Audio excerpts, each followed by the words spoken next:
Back to Fallout Season 2. Today we're going to be reviewing Episode 3, called something. I don't care. Uh, well, first of all, I thought the episode was, compared to the other episodes in the season, it's a much better episode. Mainly because it didn't really ruin anything of the lore that was already established, so that's a bonus, I guess. Uh, But yeah, other than that, I think the main reason was we got a little bit of Maximus and a little bit of Lucy, but a lot of Cooper in this episode, and I feel like Cooper's story. I don't know if it's the acting, but I feel like Cooper's story has always been the most like interesting and not that offensive or not that incompetently written episode. Um, like story arc, I guess you could call it, both in the past and in the present. But yeah, I don't know. That might be it. So yeah, out of all the episodes so far, this is probably the best. But that's not really saying much because if the first, what did I give the first episode? It was like a 5 on a good day, a 4, and then like episode 2 is probably like a 3, 3.5. So yeah, this episode is like a 5, 5.5 at best. You know. So I guess when I say good, I feel like it's more accurate to say that it didn't do as many bad things that it used to do, but not necessarily it didn't do any additional or new good things. It just toned it down on the badness. So I guess does that by by definition or whatever does that make it good? If you do less worse, are you doing better? I guess it has to be. So yeah, technically, yeah, it is. It is better. Okay. So, anyways, let's not waste time on that. Let's just get to it. Let's just start talking about the episode, and scene by scene, and see what we think. Don't get me wrong. There's still a lot that was ruined. There's still a lot to say about this episode. So, oops. So don't think that because I think this episode is better, then that means that I only have a little couple of gripes. No, there's still a lot to talk about. So let's talk about it. It just didn't offend me as much. You know, it's like how do I describe it? It's like the old school bad. Old school bad was you know still still structurally sound, still competently written, just it's just not good, Or sometimes it's well put together visually, but narratively it's like maybe you could have gone through a couple of drafts first or something. Then you might have had something on you, but that was old school bad, But now bad is like it's not shot well, it's not acted well, uh, and it's not written well, but it's still being it's still being praised as shot well and acted well and written well. So, but anyways, we're not here to talk about that. So we start with the previously on, but the important thing is the last thing they show, which is Thaddeus getting shot and the reveal that mystery juice that wasteland doctor gave him was actually some sort of ghoul juice, and now he's becoming a ghoul. So the reason they showed us that is because we now cut back to Thaddeus and we see what he's been up to in his new ghoul form, and looks like he founded some sort of ghoul. I don't know what you would call it. It's like a ghoul kindergarten slash child labor workforce thing. I don't know what. I don't know how this came about. Is this something that is like officially officially sanctioned? Like there's still a government around, but is this like something that I don't know? Like did these kids have parents? Did they agree to this? Did he just go around the desert and find kids all by themselves and was like, let's let's go to the sarsaparilla factory together, little boy. We'll have lots of fun there. Is that how it happened? I don't know how he acquired all these kids, but he has them, and they're there, and they're working on an old, I guess, Sunset Sarsaparilla factory, bottling plant that is still not only still operational, meaning, um, well, okay, I was gonna say it's still producing enough new bottles and caps to make new sarsaparilla bottles, but I feel like bottles can be recycled. Bottle caps probably. So that part isn't that weird. And I guess they didn't go through this, they didn't specify, so I guess you could also say that it's not necessarily the same sarsaparilla juice being pumped out that was being pumped out 250 years ago. I guess it could have been just their homebrewed sarsaparilla blend that they're putting in this vat. So they're only using the machinery, is what I'm trying to say. But other than that, everything else is, current age. It's not like they just open a door and they saw a button that says, start, and they press start, and magically out of nowhere, a bunch of sarsaparilla was being poured into bottles and getting, capped. It's not that. Probably. I don't know. With this show, anything is possible, but I'm gonna give them the benefit of the doubt and say that they're making their own sarsaparilla somehow using whatever. I mean, in New Vegas, you can homebrew sarsaparilla with that Nevada agave fruit, and I think also prickly pear fruit, cactus fruit thing. So yeah, they can just gather up some fruits that are kind of sweet. Uh, because I doubt any of these ghouls, unless one of these ghouls is like a pre-war ghoul somehow, I doubt that they know what the actual sunset sarsaparilla tastes like. But yeah, I should also say that not all these kids are ghouls. Uh, there's also normal kids, but as we saw with Thaddeus, sometimes it takes a while for ghoulification to start. So I don't know if they're implying that all of these kids are ghoulified in some way. They're just in different stages, and that's why they've been sort of outcasted, if that's even a thing. Because that's why I mentioned like, do they have parents? Did they give the okay on this? Because I feel like if you say, oh, these ghouls were rejected by their parents and kicked away, from their settlement, because they got scared of them or horrified by them or disgusted by them, they couldn't live normally among the people, and so they left on their own accord or something. I could see that, but a normal kid must have come from a normal settlement soon-ish, right? Like some of these kids are like 6, maybe 5. So very very recently, two people probably had a baby together. And where are they at now? Are they dead? Possibly. I mean, it's the wasteland.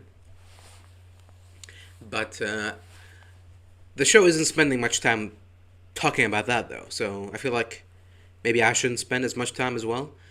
So, yeah.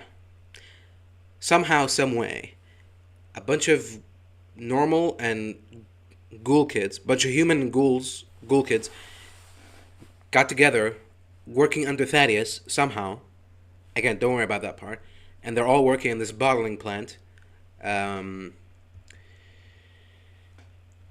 filling up sarsaparilla bottles and, well, oh no, they're not filling up. Sorry, they're doing the opposite. They're taking already created sarsaparilla and, oh, I see. They're just taking the caps. So, huh? But then why would you need? Are they relying on the bottling process? But but it's a machine. It has the bottle caps inside. Just open the machine and take the caps. Why are they what? Hold on a minute. I'm sorry. I was under the impression that for some reason, I mean, I did. It's been. It's like it's yesterday for me. I watched the episode and then I slept, and now it's the next day. So it's been a while, I guess. Is what I'm trying to say. And so from what I remembered something that would have made sense. I guess I thought that they were making new sarsaparilla drinks and then selling them off to vendors or whatever. Um, but instead, they're using the plant just just because in the last part of the process, the bottle caps get fitted into the bottle, so they take it and take the bottle cap and pour away the sarsaparilla. Uh, I mean, that's what it looks like. Or or are they drinking some of it and leaving some? They're taking the caps. I know that much, and then they're pouring it. There's a girl that's like pouring it into a bucket or something. None of them are drinking it. Thaddeus is drinking from like a barrel shaped mug, but what is he drinking? Is he drinking coffee or is he drinking sarsaparilla? Why aren't the kids? Yeah, she's pouring into like a bucket. What?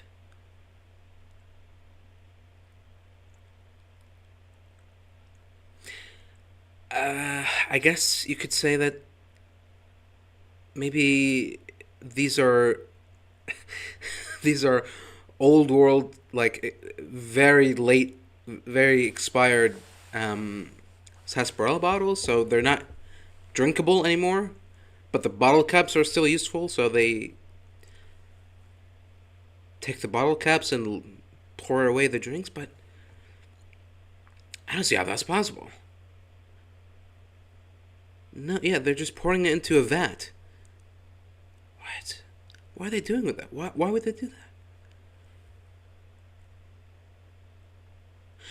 that? Are they just pouring it into one big bucket so then they can individually drink out of it? It's like a communal sarsaparilla tap. But why? You've got bottles there. I don't get it. I thought I did. So these sarsaparilla bottles come from somewhere.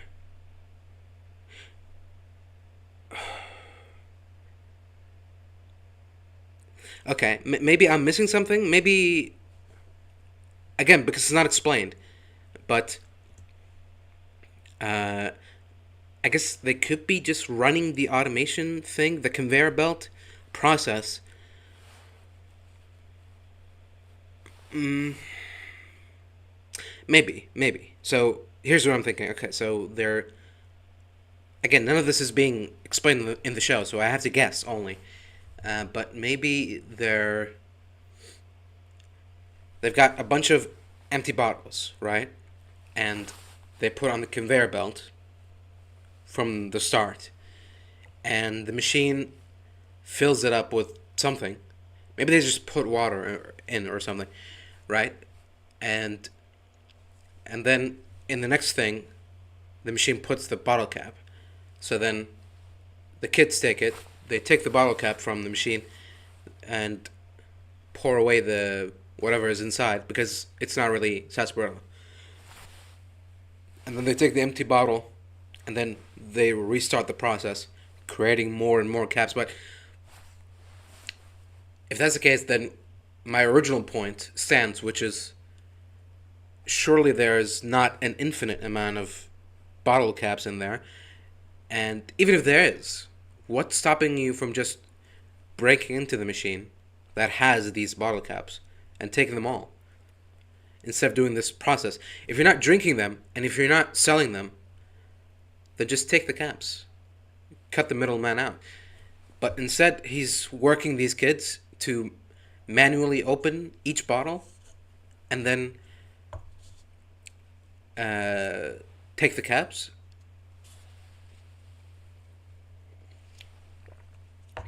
Instead of just skipping all of that and taking the caps, I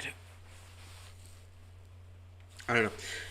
Again, I could be missing something. If I am, then I'm sorry. Maybe I'm missing something very obvious.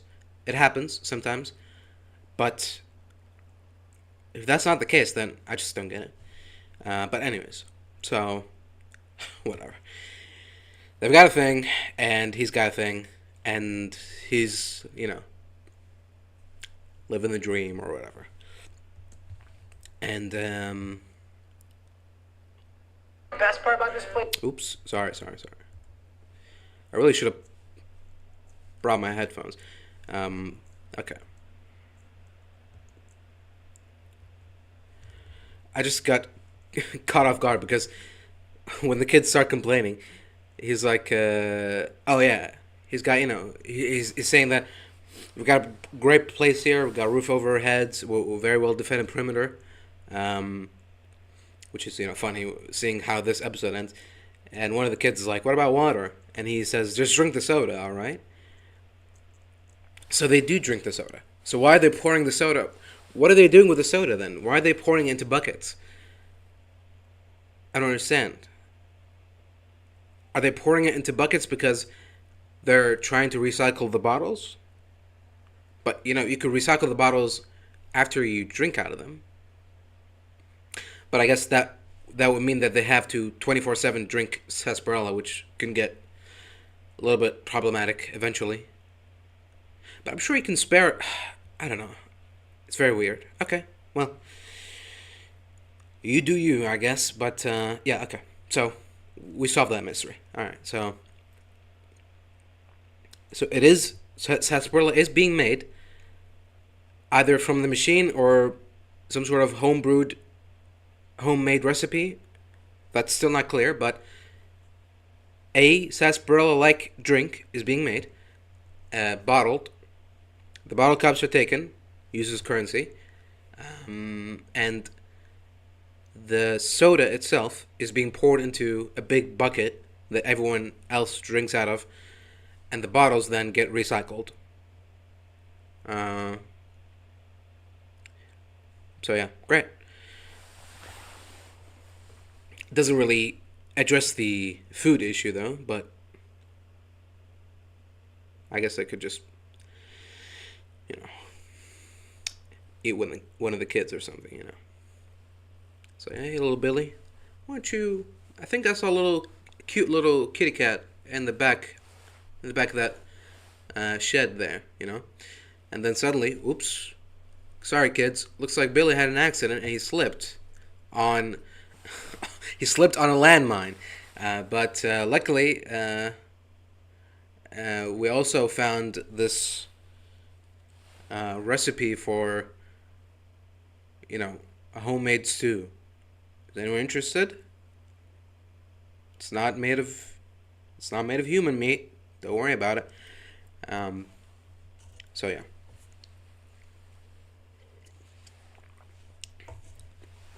We wish them well. But anyway, that's our cold open. Which, for some people, they might think, oh, okay, well, I mean, either option A, which is, I didn't really care about Thaddeus, so I don't know why you're showing me this. I just assumed that he became a ghoul and went on his ghoulish way. But I guess, okay, thanks for showing me this. What happened to him now? Great. Is that going to be relevant somehow? Which, I guess, you're supposed to infer that. But yeah, I can see how some people who might have not noticed him on the previously on, and being like, okay, well, seems this scene seems out of place, but don't worry, it'll all make sense eventually. So now the episode starts proper, and we cut back to Lucy. Last time we saw Lucy, she was chasing this escaped slave who was returning home, and then disappeared. When she tried to track her down, she found an abandoned shack with with a Caesar's Legion banner dangling from the doorway, not the wall or whatever. And then she got surrounded, ambushed by legionnaires. Ninja legionnaires, not, yeah, Ninja legionnaires. And that's it. That's the last thing we saw of her. So now we see what happened to her. We see the Caesar's Legion taking her and the slave. They found her as well. The slave looks kind of like Norm and is about as tall as Norm, so that's weird, but I just wanted to point that out. Anyways, they're taking her to their camp. It might supposed to be the fort from New Vegas, which is, it's called Fortification Hill. I guess that's the old world name for it or something. It looks nothing like the fort, but I guess it could have been remodeled after 20 years, or this is an entirely new place, you know. And we see, you know, we see a slave being whipped. We see another slave having one of their teeth ripped out, which feels kind of not as, what's the word? Not as, no, it's not efficient. Economical? I don't know what the word I'm looking for is, but basically what I'm trying to say is, if you whip a slave, this is why the whip is, you know, has caught on as a slave teaching method. If you whip a slave, he'll start to get bruised. If you whip him hard enough, he'll start to get cut, you know. If you cut him deep enough, then he might have a problem, you know. He might start bleeding, the wound might get infected. Then you got a sick slave on your hand. Now what to do, right? So that's a dilemma. So you got to be careful with the whipping, you know, hard but not too hard. Now with ripping a teeth out, you're almost guaranteed in this post-apocalyptic nuclear wasteland. You're almost guaranteed that the wound is gonna get infected, and if it won't, then radiation, other factors will just basically ruin your slaves' efficiency and overall usefulness.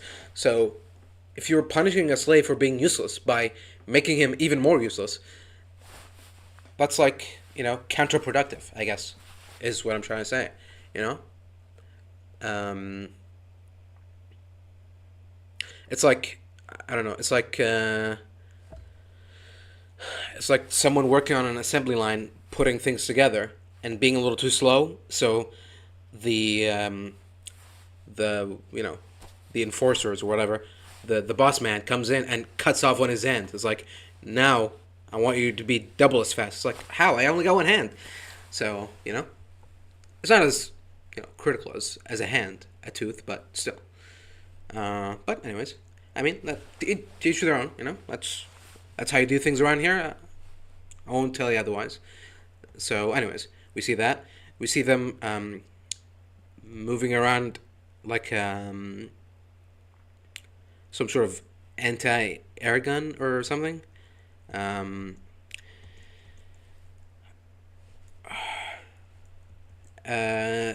I should probably talk about the Legion armor and how the Legion looks. For the most part, they look fine.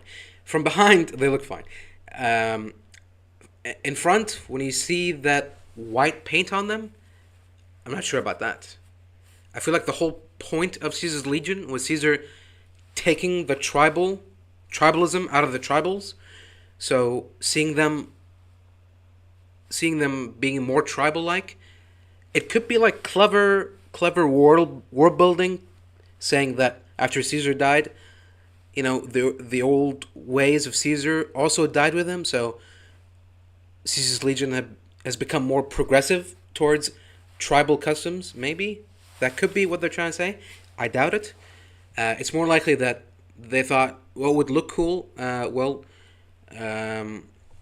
Why not war paint? Make it white for some reason, because tribals, Indians in it, or something. So, yeah. So in the front they look like Mad Max characters, but from the back, they look like Legionnaires. The weapons are just generic. Again, generic like post-apocalypse weapons. They all look like World War II weapons.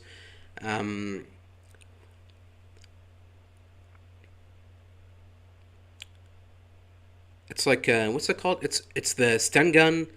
It's the it's the radium rifle, kind of. It's that like very tubular, pipe-like weapon.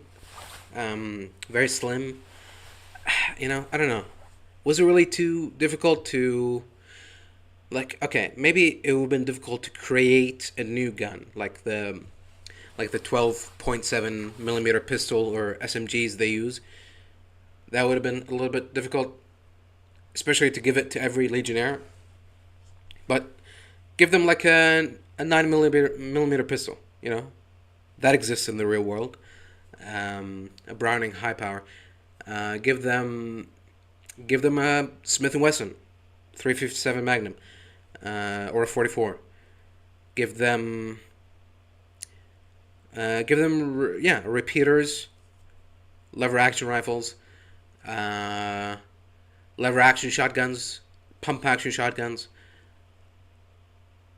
There's a lot of New Vegas guns that the Legion uses that already exist in the real world and look close enough to the game version that you could just bring. But they start with this. They either have stun guns or AKs. That's about it.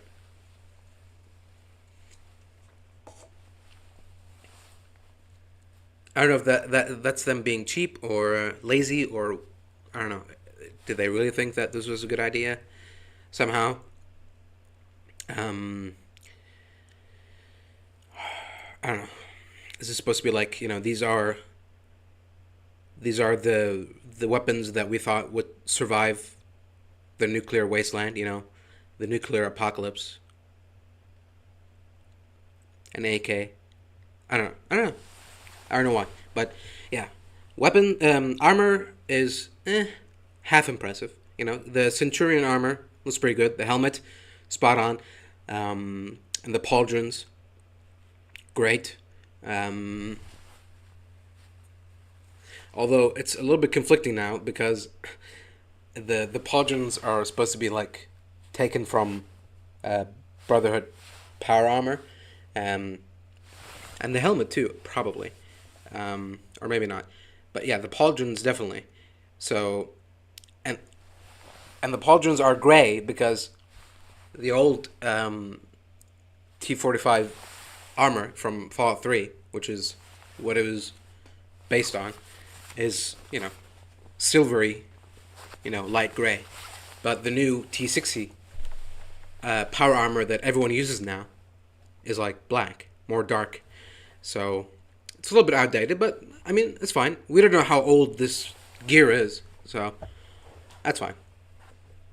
Not really a criticism or anything. Don't worry about it. And then there's some I don't know what do they have a title? I don't know, but there's some people running around with a wolf helmet, which looks fine too. But yeah, the weapons not impressive.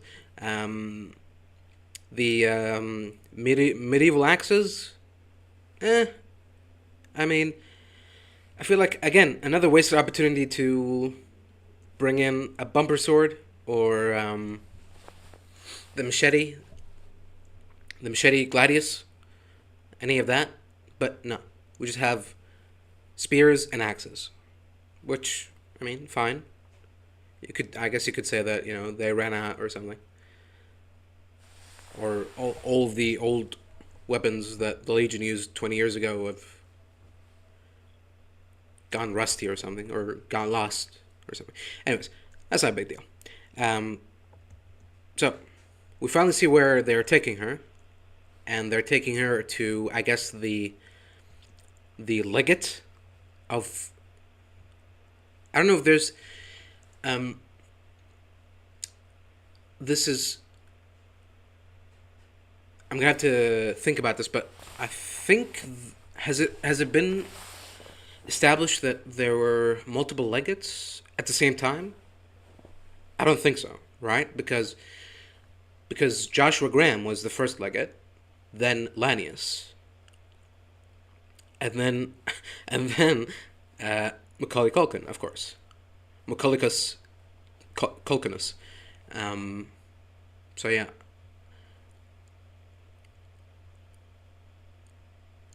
I doubt he's Lanius. There's no way. you know, as much as much as the show has let me down so far, I don't think they'll go as far to say that. Yeah, Legolas, the guy that everyone likes as a character. Yeah, well, he's Macaulay Culkin. Surprise! I don't think so, because I feel like we don't know how old he's supposed to be, but he's youngish, right? He's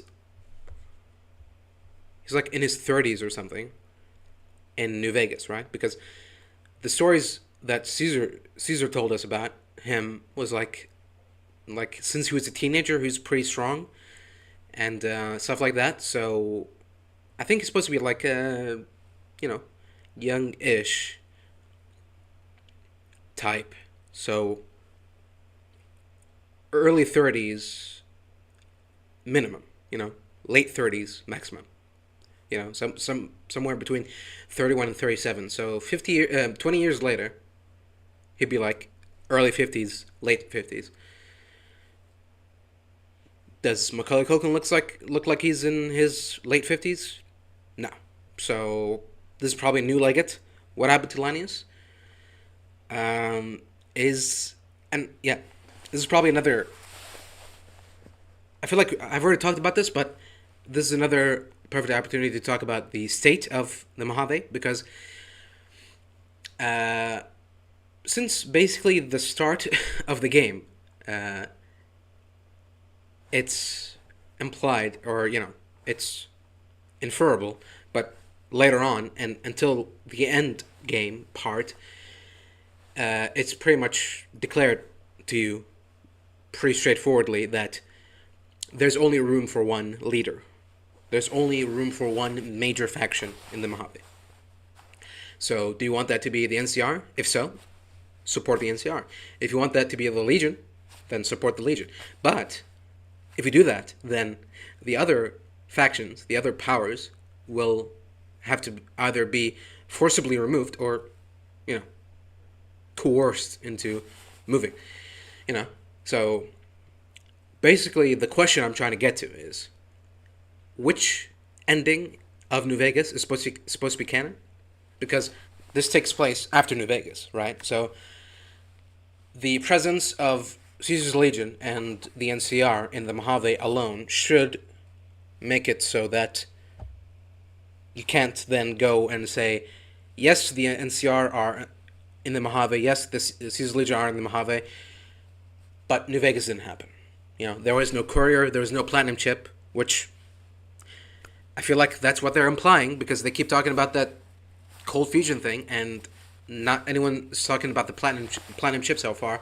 So it could be possible that they're also saying that there was no courier, and yeah, the war between NCR and Legion basically continued into a continuous stalemate for 20 years. That's the only explanation I can think of, because if New Vegas happened, if the game happened, if the courier exists, then his actions should have existed as well. And the show And what's happening in the show seems to sort of suggest that that's not the case. Because, like I said, if the Courier existed, and if the events of New Vegas happened, then that immediately means that there should only be one faction in the Mojave still. Because if you sided with the NCR, excuse me, you'll obviously have to have kicked out Caesar's Legion, one way or another. But Caesar's Legion are still in the Mojave area. So that's not the case. If you sided with Caesar's Legion, then that means you've kicked out the NCR. And Mr. House, obviously. But we still see remnants of the NCR. Not as much, but they're still there. They haven't been issued a command to retreat back to California, which doesn't exist. So maybe there is something to it. That maybe, maybe. I could see a Legion, but again, that's the other problem. It's not just NCR; it's Mr. House. If you sided with the NCR, you'll have to get rid of the Legion and Mr. House. And if you side with Legion, you'll have to get rid of the NCR and Mr. House, because Mr. House won't let you just come in and trample all over his work. He'll have a thing or two to say about that. So unless we get to New Vegas and see that Mr. House is dead, which, to be fair, is also something that is being suggested by the show, then, wow, okay. So basically, either the Courier didn't exist, or they existed and they sided with the Legion. So I'm sure that's going to make a lot of fans happy that their favorite character is from their favorite game is siding with, allegedly the worst, the evil faction. It's not the worst. Well, you could make arguments that they're the worst choice for the Mojave, but a lot of people are also making the argument that they're the most evil choice, which I feel like that's slightly a different issue. But anyways. So, wow, okay. Yeah, I don't like where this is going. Basically, if Mr. House is really dead, killed by the Courier, if we go into Lucky 38, and we go into his secret elevator, and it's just his, husk corpse exploded from when the Courier came down there and took care of business, then that just basically confirms that the Legion ending is canon. It has to be, because, like I said, the NCR are barely there, and you can't use Shady Sands blowing up as an excuse, because the NCR presence was already there. It's not like they had to send more troops or anything. I guess you could say that after they heard about Shady Sands, they retreated. Maybe, but yeah. For the most part, the NCR presence is very light to non-existent. And Legion, a little bit more, less so. Less non-existent. You know what I mean. There's more Legionnaires than there are NCR soldiers in the Mojave area. So, yeah. That could imply that the Legion ending, but if the Legion ending is canon, then everything that Caesar did before he died is canon, right? So the NCR, the New Vegas strip should be all Legionified, and you should, when you go there, you should see a bunch of fucking crosses and stuff there. I don't remember exactly what Caesar did to New Vegas and the Freeside people, because it's the least picked ending for me.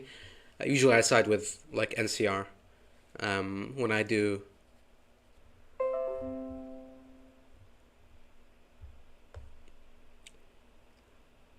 Hello? We're still there? Sorry, it just said that the internet disconnected. Where were we? We're talking about. What are we talking about? It just threw me off. Right. Just. Do I still have coffee left? No. What were we talking about last? Mr. House. Oh, I was saying that just talking to Caesar, I feel like you can already get a sense of what kind of person he is, and therefore you can already like guess what he thinks of the people living in the New Vegas Strip and what he'll do to them once he gets there. You know, I feel like his stories of conquering tribes and like erasing their culture and history. I feel like that should be like kind of a dead giveaway. You know, some sort of foreshadowing to the kinds of things he'll do. But yeah. So that's got to be a little bit more confusing because if we go into the strip and New Vegas is dead, if Mr. House is dead, but the strip won't doesn't have any like memories of being conquered by the Legion, then that means the Legion ending isn't canon, but neither is the Mr. House ending. It can't be the independent ending because that just means that everyone leaves. Everyone gets kicked out. The Legion, the NCR, and Mr. House. So, I don't know. It could be just them saying, well, we just went around and picked the best out of every ending and just made a giant, big mess. Ending 5, you know? Ending 5, NCR kind of lose. Caesar's Legion lose a little bit, and Mr. House loses a little bit more. But everyone gets to keep their individual parts of the Mojave. And, yeah. What about Hoover Dam? What happened to that? Is it still around? No one talks about it. If the Legion won, why isn't there headquarters at Hoover Dam? It's a very important place. It should be very well maintained and fortified. But no, they're just in some sort of. It's not really a canyon, is it? It's like I don't know. It's just a patch of sand in the middle of the desert. Yeah, no mention of Hoover Dam or who has it, who's controlling it. Is it even still around? Because one of the things you can do as a courier is to just disable Hoover Dam and just blow it away. And now no one gets Hoover Dam. No one gets power. Just kind of, messed up, but it is an option there. It's available.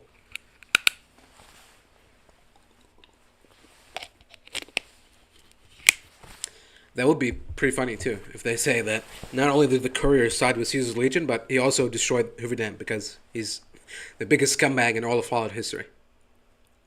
That'd be nice. Oh, God, yeah. I don't know. I feel like I could keep talking about this forever, but none of that will matter until the writers decide to tell us what really matters, because I could speculate and I can make guesses and I can try to connect some dots to formulate a sort of satisfying answer, but none of that will matter because the writers can just go, oh, no, that's not what happened.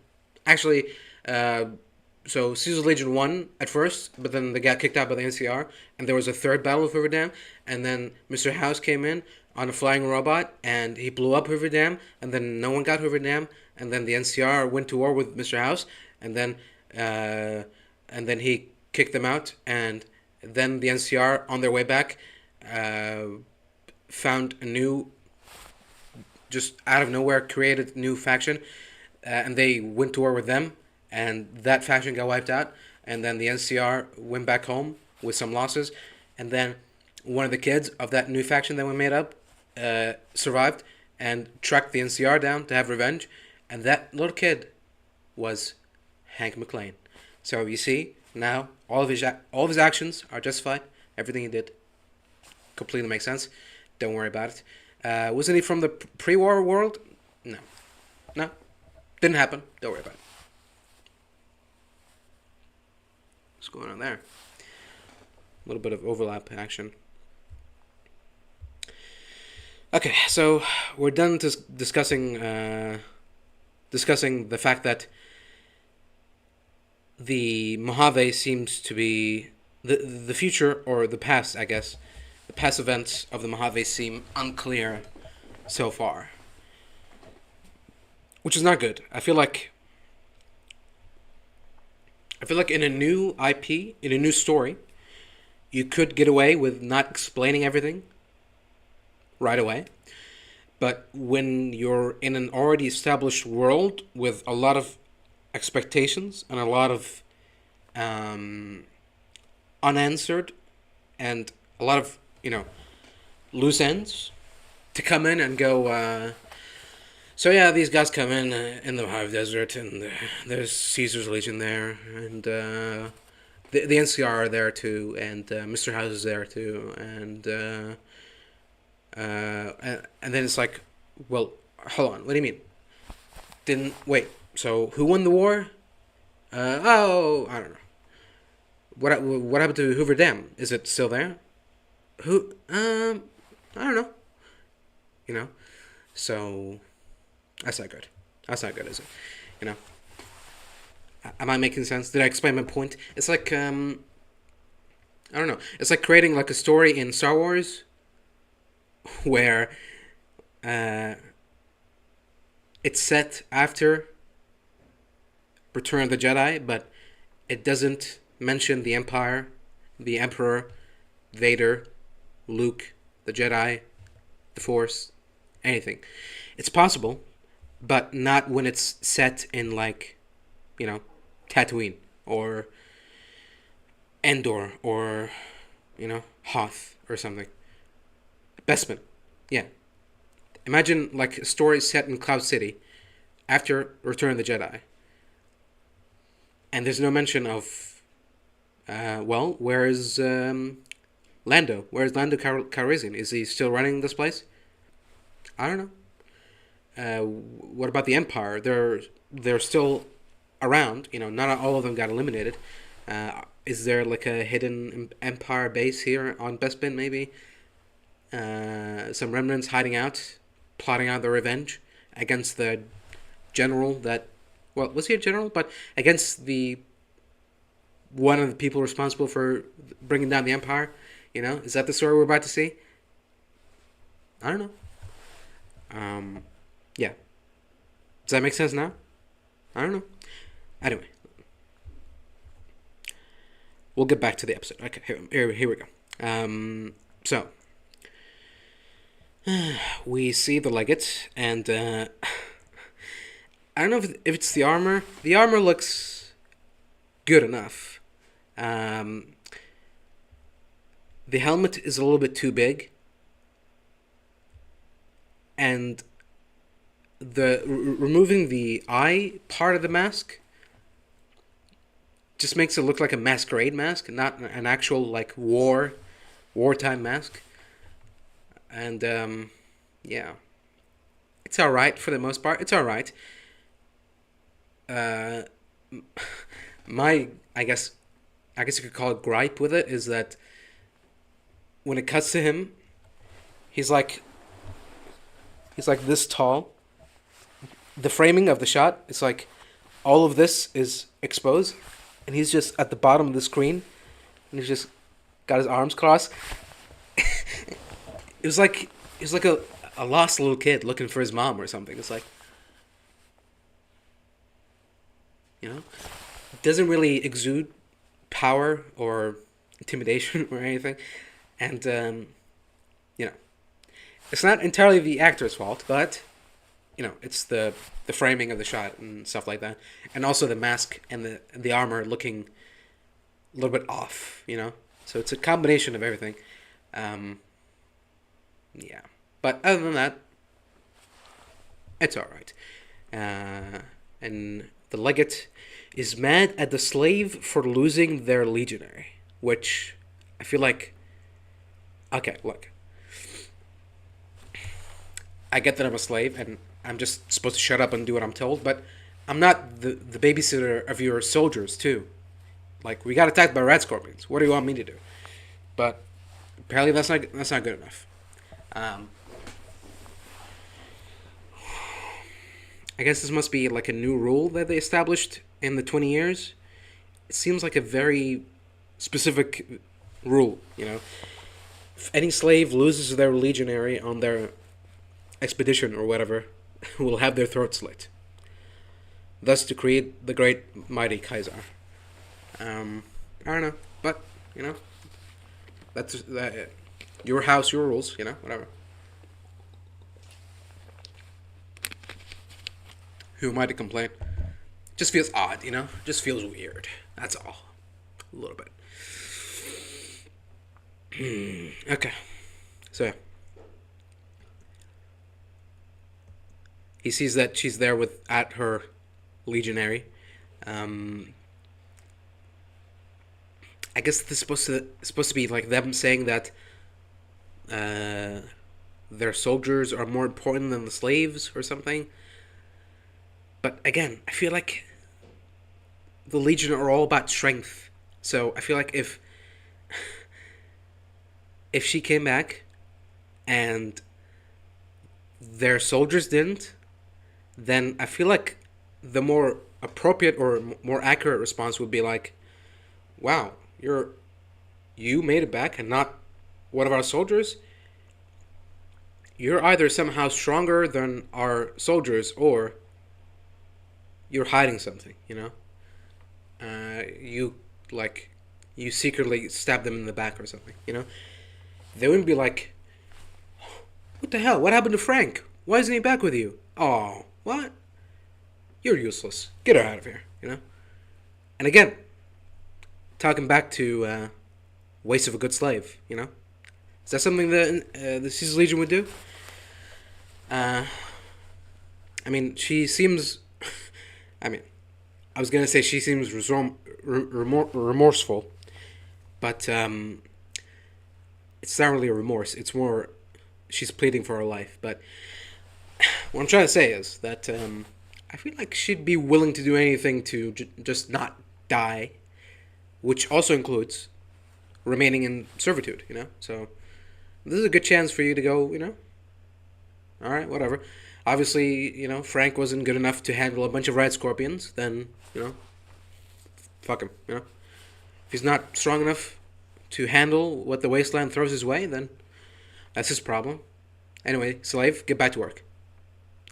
I feel like that's what should have happened, but no, we need to establish them as like all-encompassing, like cartoonish evil type. So instead, the response is, you came back without your legionary, you die. Goodbye. Instead of being more practical, but also evil, they're just evil. It's evil and dumb. Yeah. And again, they just slit her throat in the middle of the legate's camp. Now he's got blood all over his carpets, all over his armor. I mean, come on. Talk about efficiency. Just do it outside. But no. Her crimes were so egregious, you see, that they just had to take care of business right away, You just couldn't let something like that stand. That'd be crazy. So, anyways, now the legate takes Lucy to Caesar. The Caesar? Is that... I mean, if Caesar is the title, then yeah. The Caesar. The leader of the camp. And he's there discussing plans with, I guess, his, right-hand man, who isn't... I mean, the right hand is... whatever, his advisor. Yeah, his advisor. That's what the subtitles say. He's discussing battle plans with his advisor. And the legate comes in, walks up all the way to Caesar, and then takes off his helmet.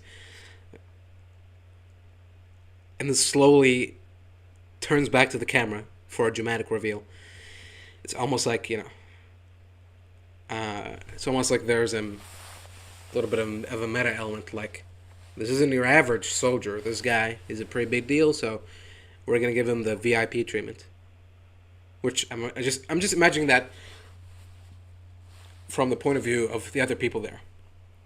the legionnaires, especially Caesar, who's just continually just discussing plans with his advisor. Like this is like a normal thing for the legate to do, to just come in and dramatically take off his helmet and announce himself every time. It's like, oh, here we go again, because I feel like the legate not taking off his helmet, you could argue it's just, it's just a way for Obsidian to avoid animating his lips and mouth, right? But it also makes sense because he's a warrior. He's always ready for battle. That's what his his wearing of the armor says, and he also doesn't wear it all the time, right? He does sometimes take it off inside of his tent, but there's also like the story of like a slave saw his face accidentally, so he had her blinded. So there is also the thing of, be careful not to catch Linnaeus off guard and see his face, because then, you're gonna be blinded.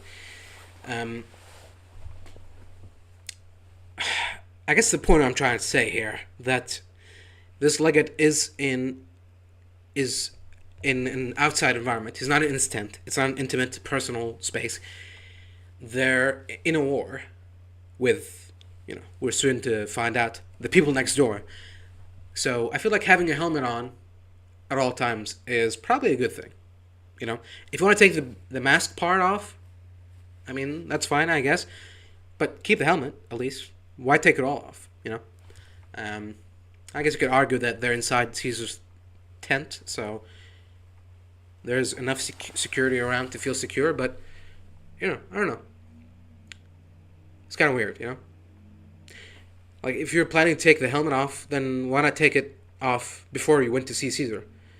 Instead of walking there with your helmet on, just to take it off when you get there, and then have someone hand it off to someone who then takes it back to camp. I don't know. Just one of those things, Anyways. Oh, God. Okay. I should probably stop talking about it. I want to keep going, but okay, we're done with that, okay?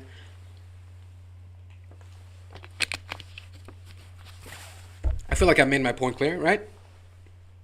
Helmet for protection, right? If man want no protection, then why man keep helmet on? If man want protection, why not keep helmet on? Why man take helmet off? Question. Answer. I don't know. Anyways, so the legate takes his helmet off and he says, Avwe profligate. Okay. This was supposed to be like a memberberry thing. Okay, great, I guess.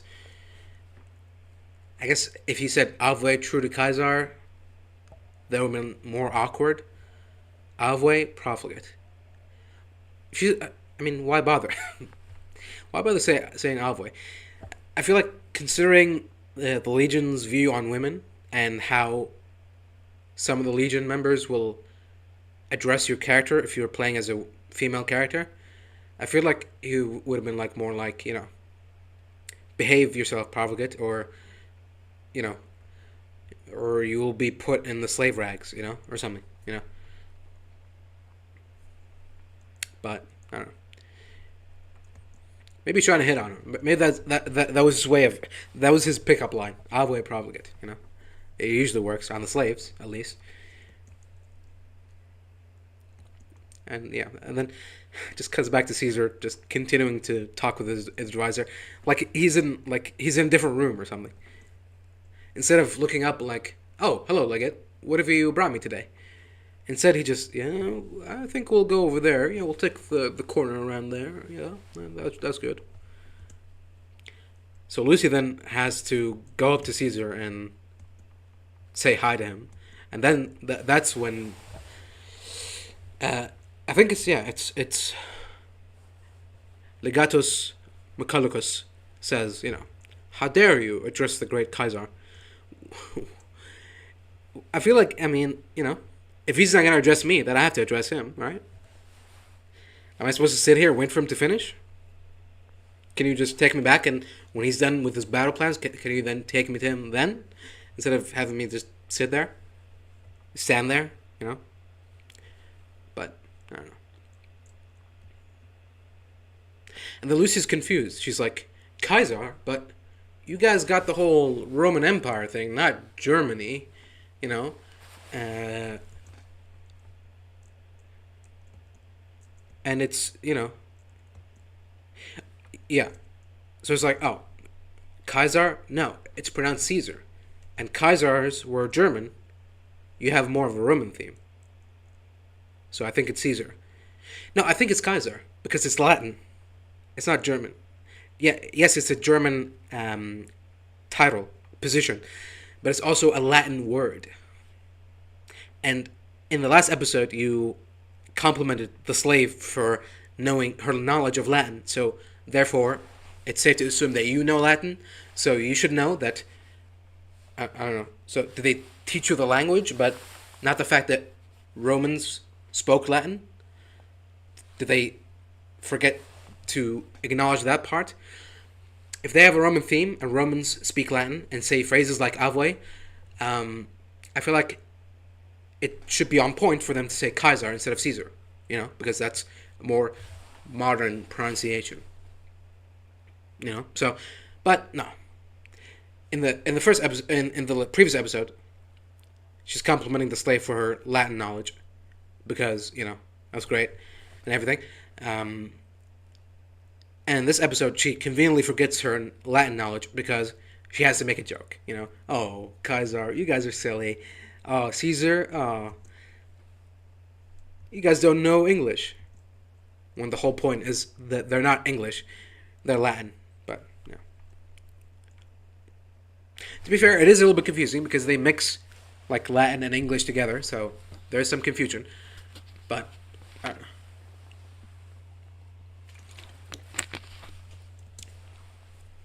I feel like her knowledge of Latin and history, if she knows about the Romans, then I feel like she should just put the two and two together, but no.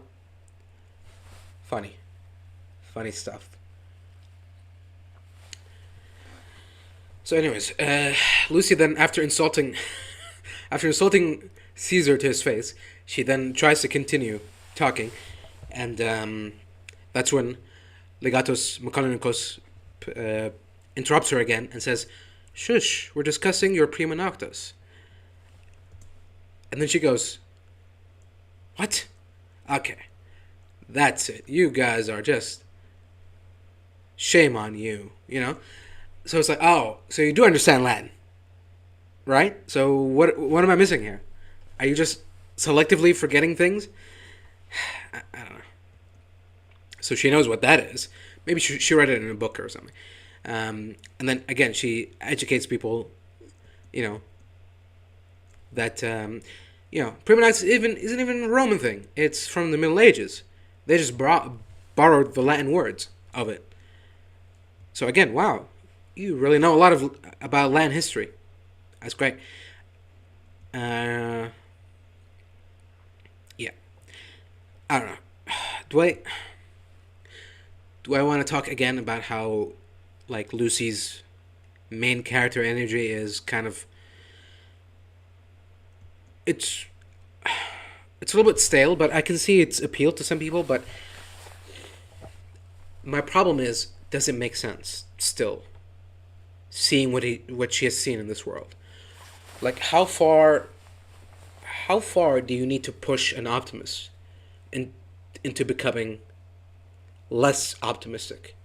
Like, I'm not talking like pessimist or like just, fuck the world, I'm only gonna look out for myself. I'm talking like, okay, these guys are clearly way into this RP thing. Maybe I should stop insulting them and maybe try to negotiate a way to come out of this in one piece and not on a cross or, as a slave, right? I feel like that, even with her, like, cheerful optimist persona. I feel like even with that, that's what she should be thinking. But instead, she continues to like basically scold Caesar in front of his men, like she's a disappointed mom or something. Um, and I don't know if we're meant to take from this that she's either too stupid to see the situation she's in, or she's just like so impassioned that she can't stop herself from making things worse. I don't know. I don't know. You know. So yeah, we have more humor where she goes, well, jokes on you, I'm not even a virgin, because, well,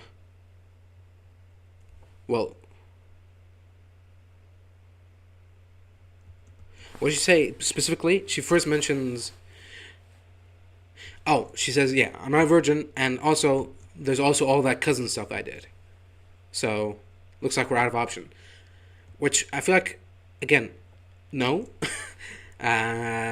Like you saw the slave you went in with, right? You do know that she came from here. Does she know that? Does she think that both her and the slave got nabbed by the Legion for no reason, like just on sheer coincidence or like on bad luck? She must know that she was Legion property because when she got taken to the legate, he said that you lost your legionary, so that should. And also all the other slaves in similar rags, getting whipped and detoothed. So basically, no, we're not out of options. There's at least one option, but they don't go for that. Even though I feel like they should, and they probably would have. I feel like they only would have gone for the actual option that they win with if Lucy was Norm instead of Lucy. But yeah, I mean, I guess you could argue that Lucy has pissed them off so much that they were like, we're not even gonna bother making a slave out of her because she's just gonna keep yapping at us. So let's just get rid of her. Put up on a cross. Yeah. There's also a Legion guy with like one of those Dead Sea tribal dread things. So that's cool. Anyways, I feel like from now on I should stop mentioning all the attention to detail to the sets. The same way I should stop talking about how good the acting is because I feel like all of that is already implied. I feel like unless I mention how bad a certain set in a certain scene looks or how bad the acting is in one scene, I feel like it should just be implied that everything looks good visually and all the acting is pretty good. So yeah. From now on, I think I'll do that. Instead of keep mentioning it over and over again. So yeah, anyways, they take her to a cross, and that's when the legate is trying to I don't know what he's trying to do. Is he just explaining his story because no one else would listen, or I don't know. Is he trying to get her on their good side?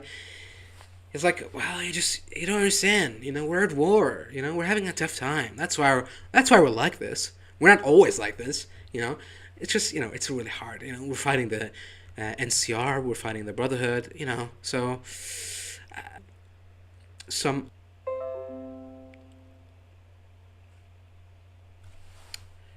Are we good? I don't know what's going on. I don't know why it keeps cutting off. Yeah, where were we? Oh, so another Caesar's Legion camp is revealed with another Caesar there. And so it's revealed that the reason that there are two Caesars is because after Caesar died, there was a war of succession. And apparently, before he died, Caesar named his successor and put his name in a piece of paper in his pocket. And from the time he died to the time they took his body and put him on this mound, no one bothered to look or pick it up. And now it's stuck there in his pocket. And yeah, now it's like, well, we're stuck at a stalemate because every time we try to get that paper, the other side starts shooting at us.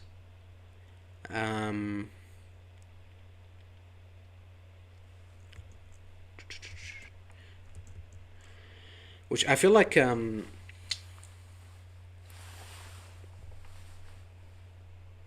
I guess yeah, the implication is that each side doesn't want, but they want to know who the successor is. So why shouldn't the other side?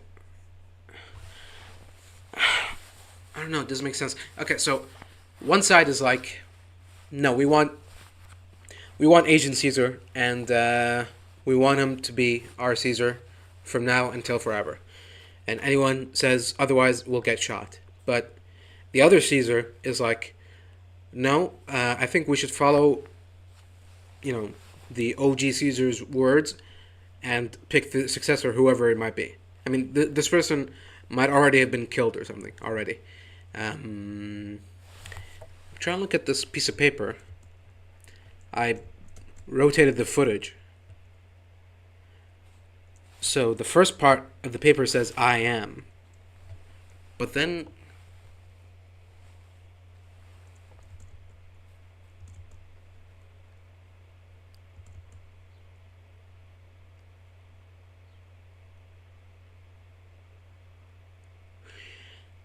after that, below I am, it looks like an I and then an M, a T and an L.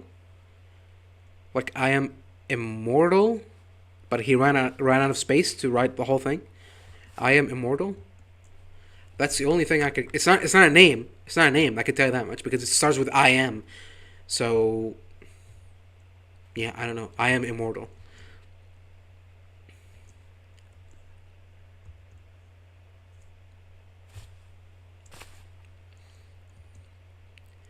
Is that supposed to be like him saying that, you know,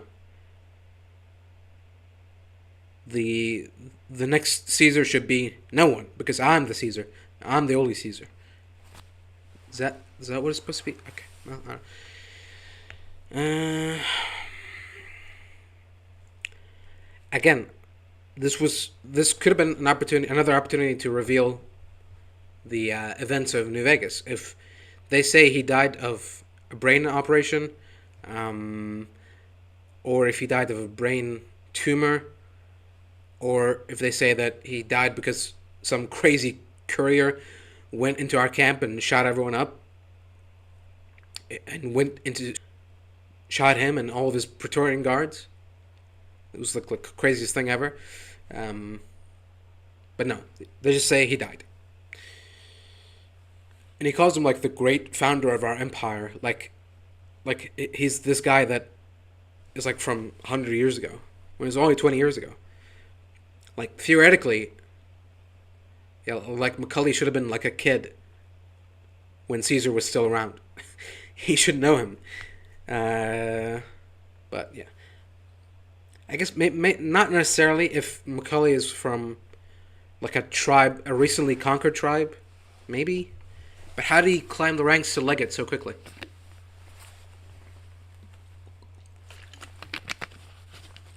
I don't know.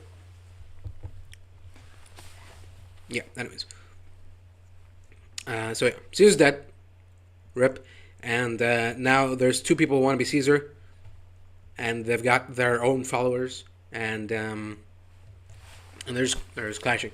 And they're going to keep clashing until one side triumphs over the other.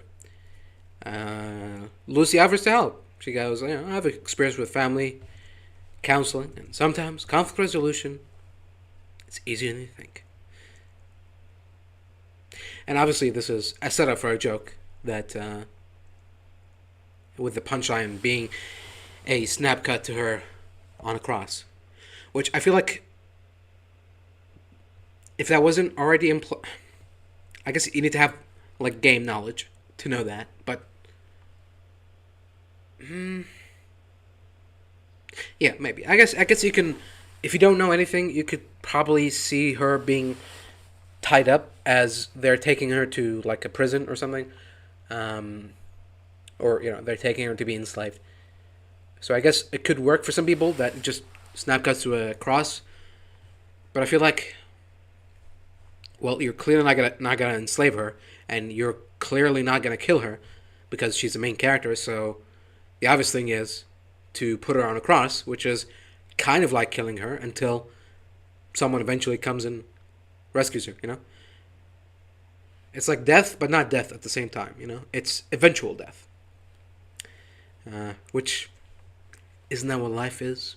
At the end of the day, life is just one big countdown clock. If you think about it. Anyways, yeah. So she's on a cross. She's feeling very cross, and yeah. And she goes, "Excuse me, this isn't Rome. This is America." He goes, "Is it?" And she goes, "Yes, according to the maps drawn by the dead.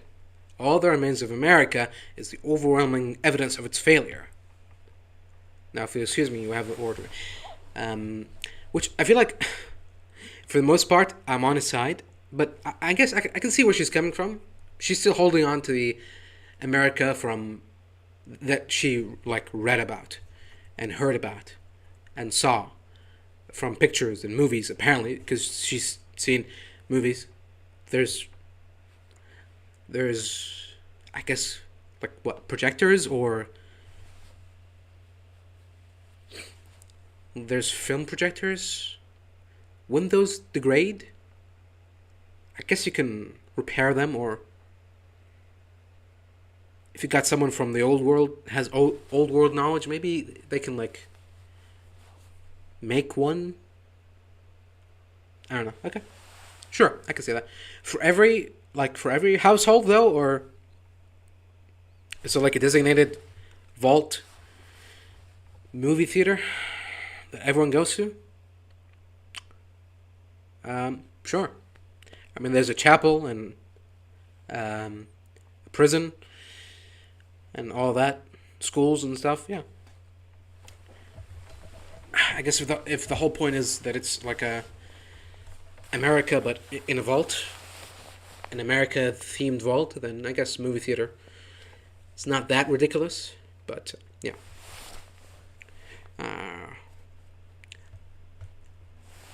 What was I saying? Oh, I was talking about, yeah, okay, so I can see from his point of view, it's like, what are you talking about? America has been not a thing for 2.5 centuries. And from her point of view, it's like, this is supposed to be America. What the hell happened? Why is everyone running around acting like Roman soldiers? So it's fine. It's fine. It's fine exchange.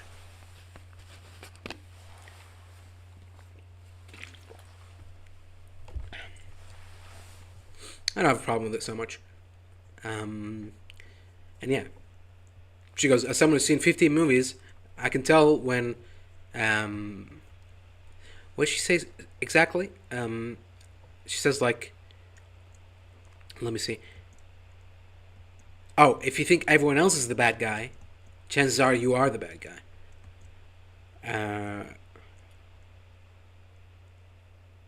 And he says, good is not a meaningful vector in history. Only strength. Yeah, only strength. Which, again, like, okay, am I supposed to disagree with that? Again, from his point of view, it makes sense. Like, who cares about who's good and who's evil? At the end of the day, it's about who's strongest. It's easy for you to come in here and say that, oh, we should all love each other and have fun and stuff like that. But that's not gonna win wars. That's not gonna save us from raiders, from outside forces. It's only strength. So yeah. If that was supposed to be like the first time Lucy has ever lost in a verbal battle, then okay, fair enough. Good job. If that was supposed to be like her trying to, like, if that was supposed to be her talking to a brick wall who won't refuse to listen to reason, and that everything he's saying is just, hateful rhetoric and agenda stuff, that if that was supposed to be taken away from that she's actually right and he's wrong, and he's just saying that because he's the bad guy. That's when I'm like, well, hold on. I don't necessarily agree with that. So it depends, but I'm just gonna take it as her still trying to implement old world values to the new world and just getting shut down. Like, no, thank you. I'll take strong and evil over weak and good any time of the day. That's his point of view, not mine. But just saying, from where he's coming from, I feel like that makes sense.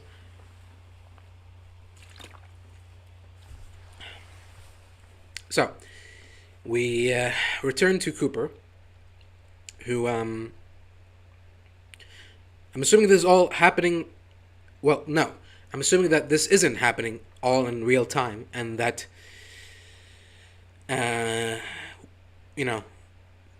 all, like, Cooper's been laying there for the duration of Lucy and the slave walking back to the Caesar's camp, being taken to Caesar's camp the next day.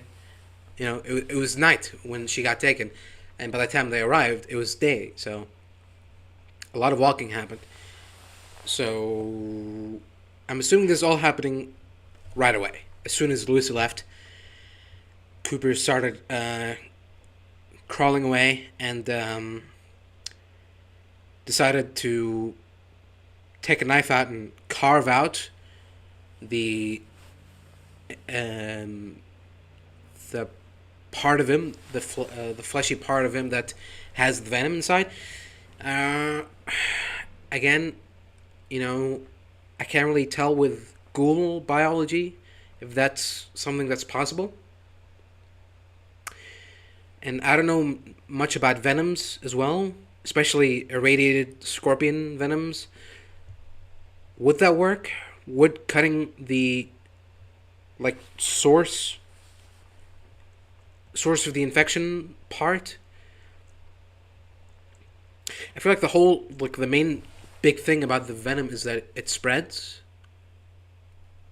So that's why when I saw him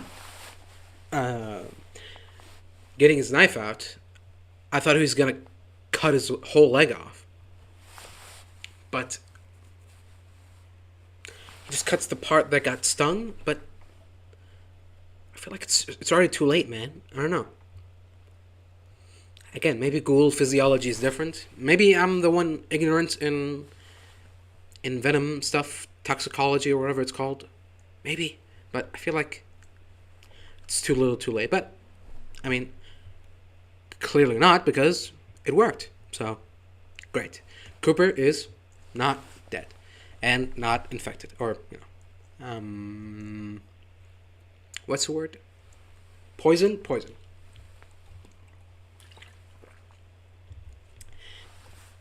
He has been healed.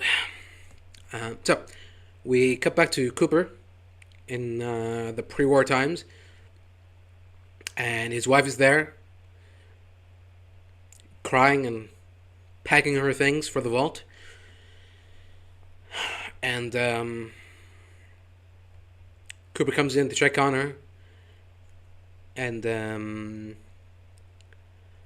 she's sad because, she's like, I hate to leave everything behind, And he goes, well, we may not have to, right? Um, and yeah, she looks away because he knows what she knows, and she knows what she knows. So there's that little bit of him going. It works because it's like, well, we might not have to, because that's what a normal person would say in this situation. If there's like a threat of imminent war on the doorstep, I feel like a normal person would go, well, maybe not, or let's hope that it doesn't come down to that. But someone with that knowledge of Voltek's actions would obviously not say that, but he's putting on the act that he doesn't know. But it also works in the way that he's trying to. It's almost like a subconscious message, like trying to tell her that this is on you. You made this decision. You want the world to end. You have the power to not make it end. I don't know. I might be reading too much into this, but I feel like that. It's good. It works. It's both like in character, like a disguised phrase. It works. It works as a phrase of someone who doesn't know that his wife is about to end the world, but it also works as someone who does know that his wife is about to end the world, and he wants to, tell her, plead to her that please don't do this, but at the same time he doesn't want to reveal to her that he knows about her plans. So he just says, well, we may not have to, right? We may not have to. I'm talking about we might not have to, right? We might not have to. Yeah, I don't know. It's good. I don't know. Again, maybe am I just being blinded by the acting, but I don't know. I feel like it was good. So yeah, Cooper goes to Charlie's sort of, I guess, like celebration thing. I think it's called. Let me see.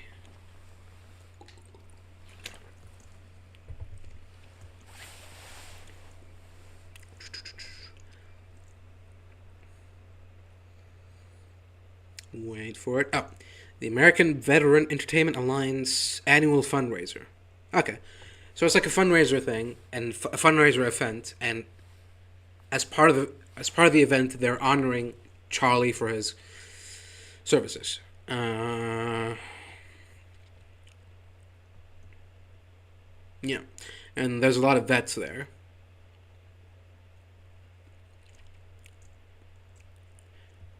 Now, a lot of vets in the place are like 60s, late 60s, early 70s.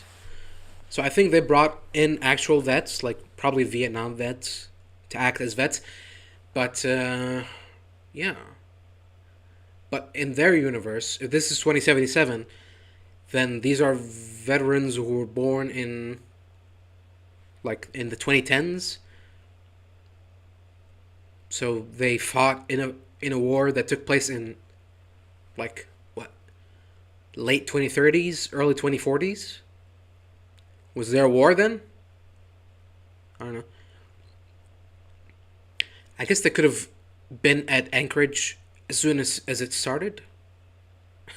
In their late 50s or whatever. It's possible, but yeah, it's weird. I think they just brought in extras who are, actual war vets, maybe. They certainly look the part. But yeah. I feel like most vets should have been, like, late 20-year-olds, 30-year-olds, 40-year-olds. Because I feel like before Anchorage, there wasn't any major war. Like, we don't even know if, like, the Gulf War took place in Fallout timeline, right? So, yeah, I don't know. It's just a minor thing. Not a big deal.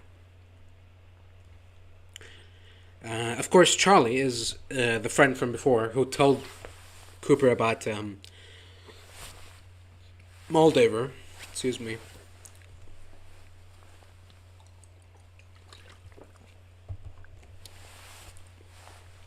And before the event starts, he's continuing to try to convince him that, you know, come on, you gotta come to your house, Cooper, please. And Cooper's like, well, you know, there's gotta be another way. and, and Charlie is like, look around you. Half the guys in here have killed people, but maybe not the right ones. Robert has just one person.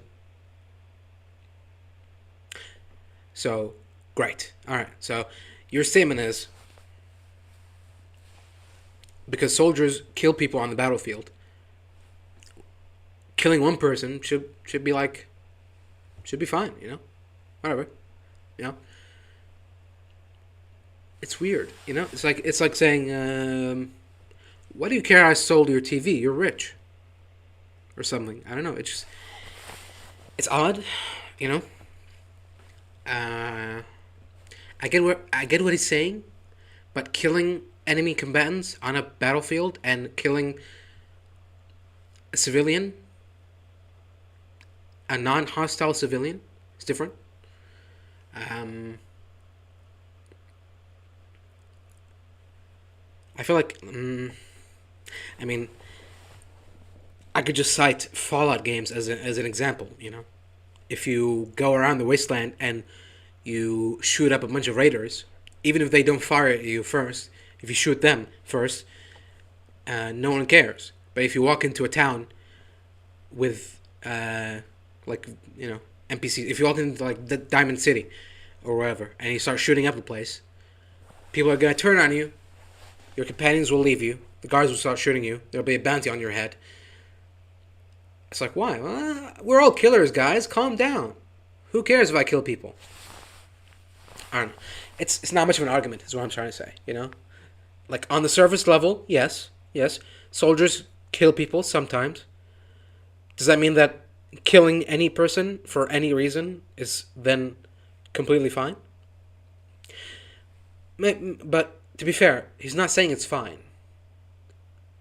His point of view is that House is like bad for humanity. He will doom us all, so killing him will save the whole world. But again, that's based on, you know, he said, she said stuff. So, you know, I feel like I'm gonna need more than that personally before I cross that line. But you know, teach their own. So, anyways, as soon as Charlie, you know, tells him that, he drops that bomb on him. The event starts, and there's a congressperson, is how she refers to herself, who's clearly there just for votes, you know. So just put on a speech of, you know, well, you know, I'm here because my other candidates don't care about y'all, and I'm here to show you that you all matter, and everyone's seeing right through it and saying, oh, get on with it, you know, which, you know, fine.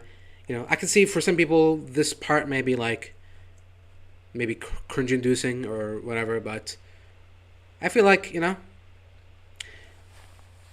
I feel like it's a good state. It's a good way to show the state of the world right now, because most people are like scared, thinking that each new day that starts they wake up to will be the last before the world ends. And meanwhile, politicians are still like going, you know, oh, if you vote for me, I promise to make the world a better place. It's like, oh, just shut up and get on with it, you know. It shows like the difference, you know, between some people and other people, you know. People who live on the real world, you know, and then politicians, you know. So it's fine, you know. Could have been done better, I guess. But other than that, no problems, really. So anyways, Cooper goes to the bathroom, and Then Mr. House is there. Was he waiting on someone? Was he waiting on Cooper? Did he know he was going to go to the bathroom and he got there first? Or was he just lurking here in the bathroom because he knew that Cooper is going to be here to, to support his friend Charlie? So since the beginning of the event, he's been leaning on that bathroom wall for hours, just, with the logic of, well, he's got to go piss sometime, right? I'll just wait for him there, and hope that when he does get there, that there's no one around to hear us. What if he goes there with his friends? What if he goes there with Charlie? But no. Luckily, he goes all on his own. There's no one else in the bathroom. Which, I mean, to be fair, makes sense, because he goes to the bathroom in the middle of that congressperson's speech. Everyone else is seated, I feel like people, they came in, were chatting and eating and drinking beforehand, so I feel like most people would have gone to the bathroom if they needed to before the event started, but not during. But because he's not, he's technically a vet, but he's not part of the clique here. He's Hollywood celebrity type. Doesn't care as much, so I guess, yeah. So it makes sense for the most part, but it is funny to think about. Mr. House is sitting there. Is Cooper around? Is that Cooper? Every time someone opens the door, Cooper, hello. Oh, Cooper. Sorry. Checking the clock. Hey, Cooper. Oh, sorry. I thought you were someone else. So, anyways, Mr. House is like, hey, how about that Charlie fellow? Heard he's kind of a pinko. What's up with that? And he goes, I don't know. And he goes, oh, well, I mean, I'm not saying there's anything wrong with it, I can see where the pinkos are coming from, You back anyone to a corner and they're liable to try anything. You back the whole world, billions of bodies into a corner at the same time. Who knows what will happen. Everyone trying to solve the same problem at the same time with a multitude of solutions. Messy. I don't know. Is he selling something? I don't know what he wants from Cooper. Was he just trying to...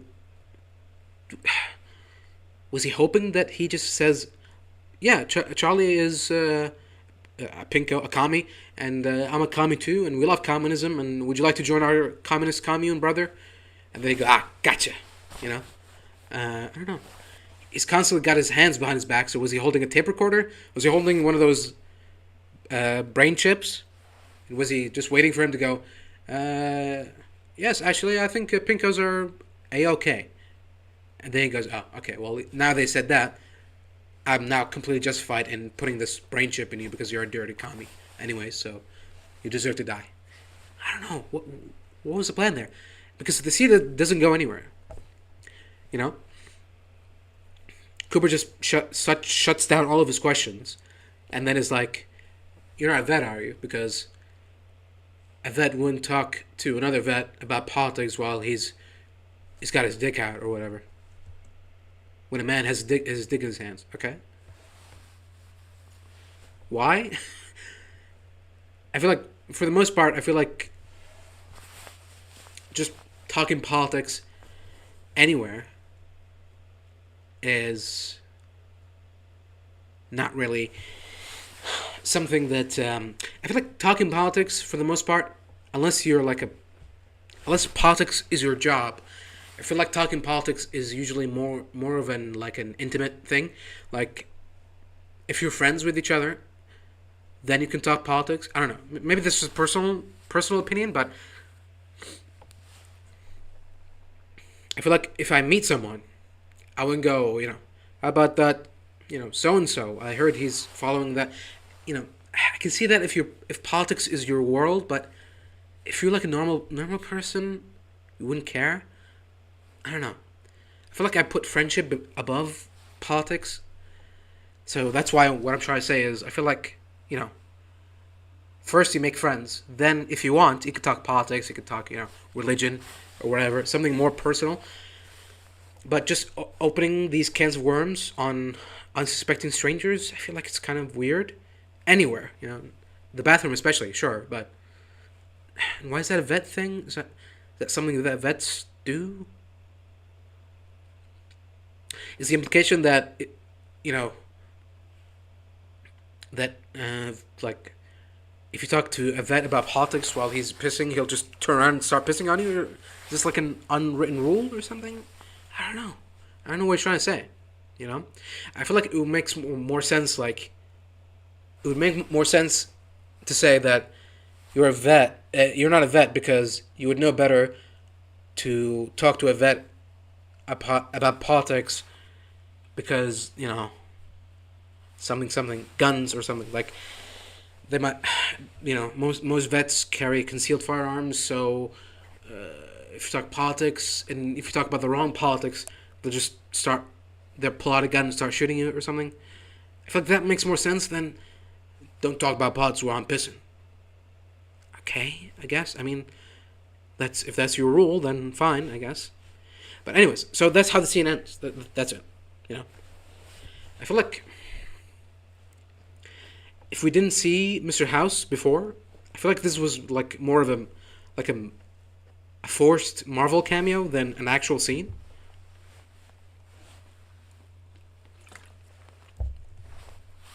Oh my goodness. Because it feels like because after that we don't see him again in this whole episode, so it felt like, oh guys, remember Mr. House? He's still around. Don't forget. We'll get to him eventually, Mr. House. So hot right now, Mr. House.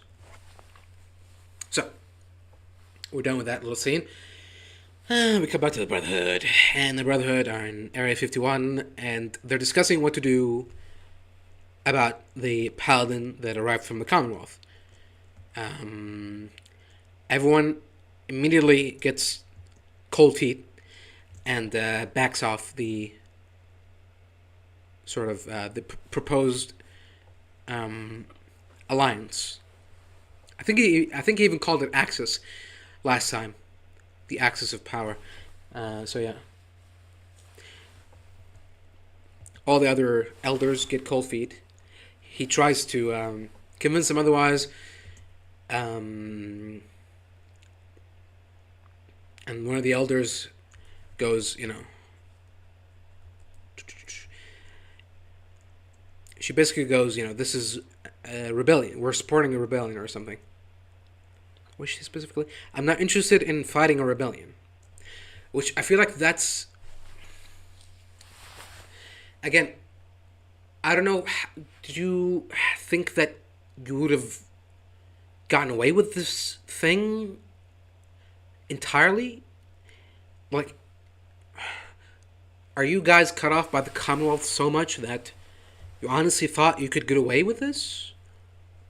By keeping this relic and the fact that you've all combined together to form a super faction, a secret from the Commonwealth? I mean, they have like, they have scouts, they have advisors, they have spies, they have intel, they have like radio communication outposts and stuff. I don't see... Okay, so it seems that they really did think that they could just form this super faction under the Brotherhood's nose and just get away with it, scot-free. And every time the Commonwealth goes, how's it going over there on the West Coast? And they go, yeah, everything's fine. Don't worry about us. You don't need to visit us. We're good. Yeah, it must be the case because they all seem like very surprised when the Paladin arrived so quickly, already aware of the news of the Civil War or whatever that's about to happen. But yeah, anyways, so that must be the case because now they're like, oh, well, now the implication that we'll be fighting each other, no, don't want that. Never mind the fact that, last episode was just a bunch of Brotherhood soldiers beating on each other. One of them to death. Two of them, probably, even. But no, rebellions? No, too much. And that's when another impressive moment happened. I'll have to check at the end of the episode to check if this has been written by the same people or not, because this is another, I think this was another good opportunity to bring up an actual part of lore that wasn't made up. I mean, you know what I mean. Wasn't made up for the show. Wasn't retconned. Wasn't like a Bethesda retcon. It's part of the actual lore, and it's kind of clunky, but it was woven into the dialogue, pretty seamlessly, more or less. I don't know. Maybe I'm biased, but I feel like this one scene there worked. When she goes, I'm not just fighting rebellion, and he goes, but the Brotherhood was an act of rebellion. It began as an act of rebellion, and he tells the story of Roger Maxon, who was leader of a bunch of soldiers that were tasked of protecting these Mariposa scientists, and once he found out what the scientists he was protecting were doing to people, the experiments, the FEV experiments, that's when he just killed them all and was like, you know what? Fuck it. This government, this country, it sucks. And we're just going to take our armor, take our weapons, take our expertise, and just go somewhere else. And they went AWOL, and the government tried to track them down, tried to get in contact with them. They just didn't respond. And they did their own thing, and then the world ended. And they were like, okay, so the world ended, but this is actually a great opportunity.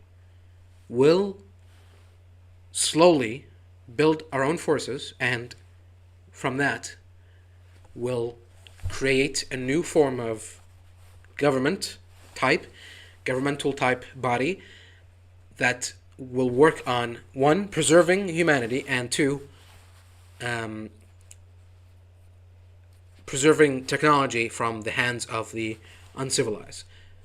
I don't know if that part came later, but the whole point was of the Brotherhood originally was to make sure that we don't do this kind of thing to each other ever again, Sure, safety first and all that, but there's a limit, Not everything is accepted, You can't just go around doing experiments on people. There is a limit. So yeah, that's what he does. He talks about the story of the Brotherhood, Roger Maxon. Of course, he interweaves a religious element. He goes, the scientists defied God, so he defied his government. Which I feel like, okay, sure, if that's what you took from that story, sure.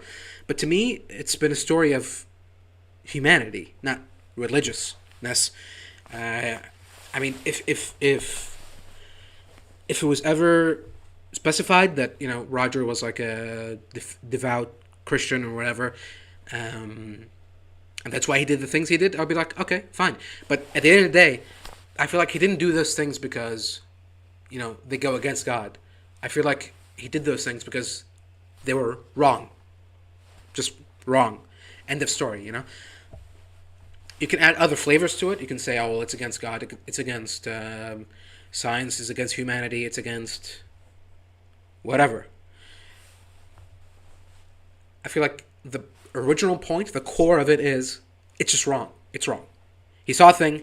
He didn't like it. So he did something about it. That's it. But yeah, I feel like he kept mentioning the religious element because one of the leaders, yeah, it's the same person. From last episode, if you remember, she goes, our own faction, we don't do the religious stuff. So when he tried to convince her, talking about God and stuff, that's when she was like, I don't know. I told you I'm not into that God stuff. So all of that whole story just flew past her. She missed the whole point of that, and she was like, I don't know, you keep talking about God, and that's kind of like cringe and stuff, so I'll leave. I think I'll leave. Goodbye. So yeah.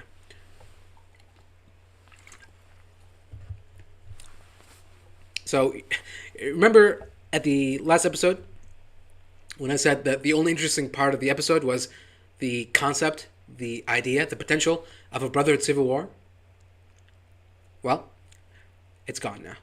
Well, maybe not. We'll see. We'll see. Actually, we'll see. Undecided.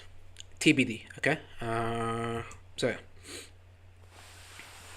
So for now, it seems that the Elders' plan has failed, and the cold fusion thing will be handed over to the Commonwealth. Again, okay. Well, I was gonna say, since when were the Commonwealth the de facto fucking HQ command center of the Brotherhood? But I feel like it's all about numbers, right? Because the DC Brotherhood were like fucking 300 people or whatever, and then the Commonwealth were like 1,000. This kept multiplying and multiplying. Meanwhile, the California Brotherhood are like 50 people at most. Not the California, but the Mojave ones. California were like 5 people in a bunker, but whatever.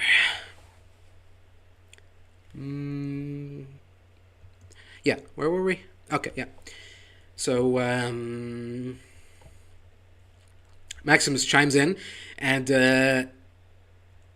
he says, "What if I just kill this paladin?"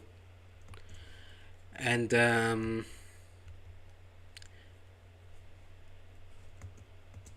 the elder obviously tells him that if you do that, then you'll start a war with the Commonwealth Brotherhood.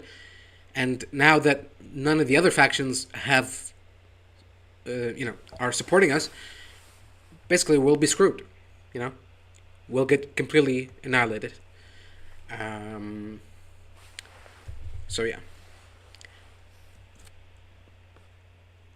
He kicks him out of the room, and he leaves. He storms out. It's funny that most people, if this is the first time they see Maximus, they might go, "Oh, what? Why? This feels like it's such an out of character decision to make." But seeing how he got this position in the first place, how he came to be here and where he is in the second season, he let the knight in the armor die by denying him treatment, and then stole his armor, and then tried to kill.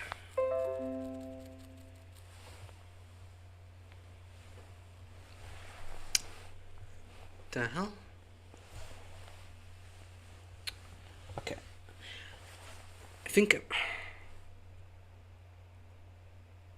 I don't know. I'm using like an Ethernet cable, and I think it might be flimsy.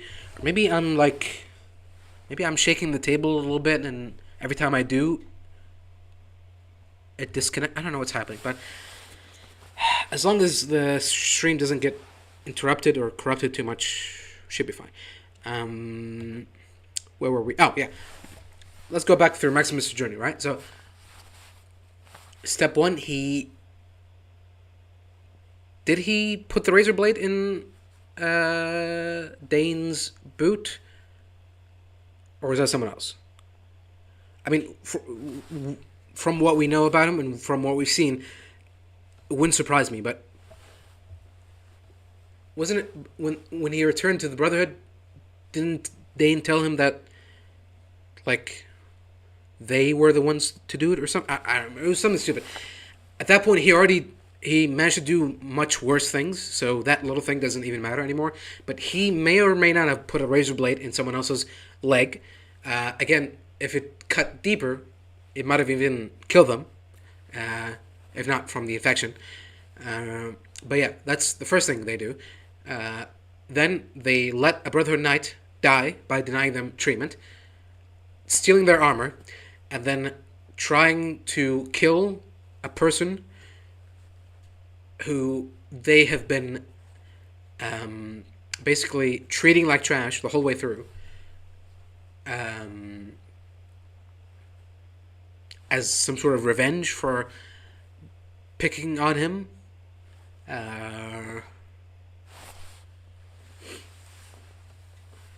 But yeah, still. Okay. We can say that that excuses the bullying, but excusing murder too? Maybe not. So yeah. Bullying someone and then trying to kill them after they find out their identity and the fact that they're fucking a fucking fraud. Trying to cover up his mess, basically. God. Sorry. Whew, I'm getting stuffy. And then, what did he do after that? Well, he lied to Lucy about his name, but that's not really that big of a deal. And, oh yeah. Oh yeah, he stole the power source, the only power source, to the dwellers of Vault 4, and potentially then cutting off all of their... well, first of all, cutting off the life support for all the experimental subjects that are still in their, like, little pods, and cutting off power, and, what else? I mean, there's... I guess, yeah, Fusion Core probably powers more than just the lights, probably other things. Yeah, depowering the entire vault and basically turning every vault dweller there homeless, having them go outside and find another place to go. It's not gonna be Shady Sands, obviously, because that's gone. So yeah, he just basically almost got an entire vault killed just because he needed something to power his power armor, and reluctantly gave it away after his I guess crush, we would call her, told him not to. So yeah, he nearly doomed an entire vault to death by stealing their power source to power his power armor. And the fuck was that? Yeah, and then finally getting away with the lie and the fact that he nearly killed this Brotherhood guy, Thaddeus, when Thaddeus became a ghoul. Very lucky. Because Thaddeus came back with him, and he was like, I guess Thaddeus could, he might be the kind of guy that actually would live and let live, and go, you know what, we got off on the wrong foot. I bullied you, you bullied me. Let's call it quits, maybe. But yeah, very fortunate for him. But now, now he sees a problem and he goes, how about I just kill him? Because that's how it would work for him, He just kills people. He just ruins people's lives. And he gets away with it. So, obviously, he thinks that he can just kill this paladin, this liaison from the Commonwealth, and he'll get away with it. And that's probably what will happen. Potentially. If that's, we'll see. We'll see.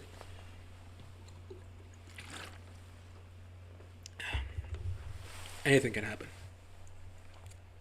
So anyways, yeah. So the Elder tells him off. And he storms out angrily, and he runs into the paladin, the liaison. What's his name again? It doesn't matter. So he basically tries to sweet talk him, and he goes, "Yeah, you seem to be like kind of a big deal guy, and I'm just trying to help here, And, your elder seems to doing his own thing. It's kind of different from the Brotherhood. Is that really the Brotherhood you want to follow? And also, causing a rebellion, it's got to be messy and stuff like that. We don't want that. I just want to help, Just let me help. So, basically, he goes, you don't have to, tell me anything about the relic or where to find it or whatever. Let's just go for a ride together. talk, get to know each other, and then by the end of that, if you decide to help me out, then fine. If not, then that's fine either. Because I just want to help. I'm just a guy. I'm just a good guy. So, anyways, we cut back to Cooper, and he managed to find the Legion hideout, and no one managed to find him. No scouts, no nothing. He just stumbled onto the Legion camp. He's looking from up on high with a telescope, I guess you call it. And he's seeing Lucy there on a cross. And then he sees, he goes, what the fuck? And he sees two Caesars. And he goes, oh, looks like got a little civil war on our hands.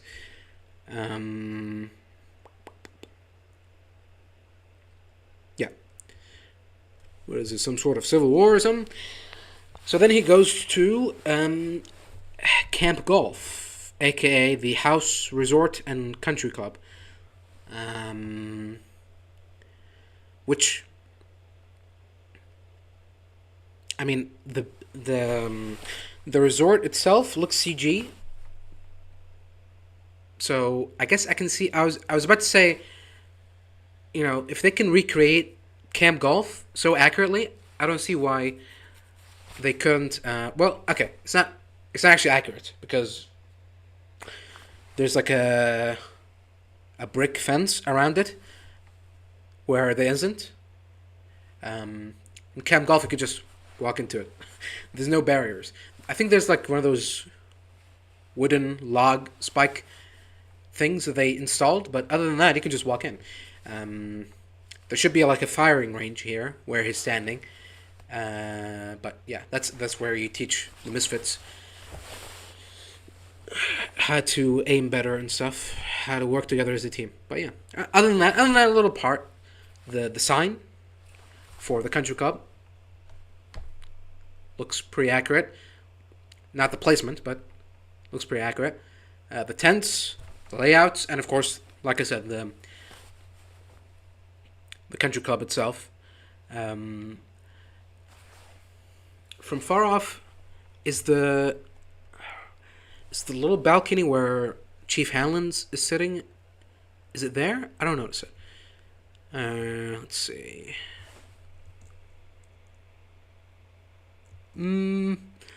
It's hard to tell, but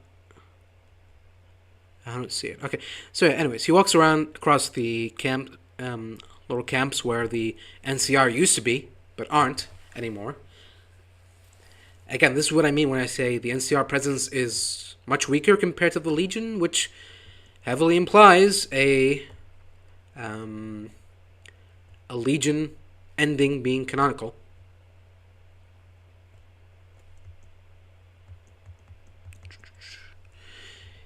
So yeah.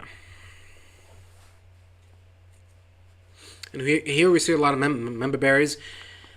For anyone who's been to Camp Golf, which I was just watching like a couple days ago, was watching a YouTube video where someone compiled all of Chief Hanlon's dialogue, and one of the comments was like, I didn't even know Camp Golf was a thing. I'd never been to it. All my playthroughs.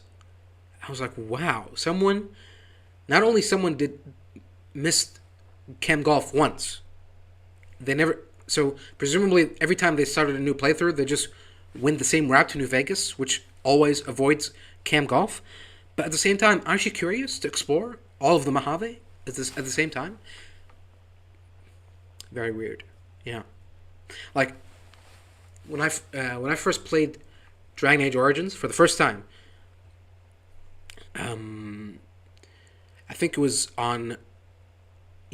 free on the PlayStation 3 as part of the PS Plus or whatever. And so I got it because I had a subscription, and I tried it out. And for my first playthrough, I didn't really go around every area. I just did like the main quests for the most part. I was still new to the RPG thing, so I didn't really know that, going to each building and talking to each NPC could get you like a different quest, different secrets, secret weapons, stuff like that. So I just kept basically to the main plot for the most part. So that's why I I went into the chantry, but I didn't go into the inn where the soldiers are, where Liliana is. So I beat the game entirely skipping Liliana, not recruiting her, not even knowing she was a thing, because, like I said, this is my first playthrough. So I beat the game, and I was like, okay, that's a good game and stuff. And I don't play it for a long time after that. And like years later, I I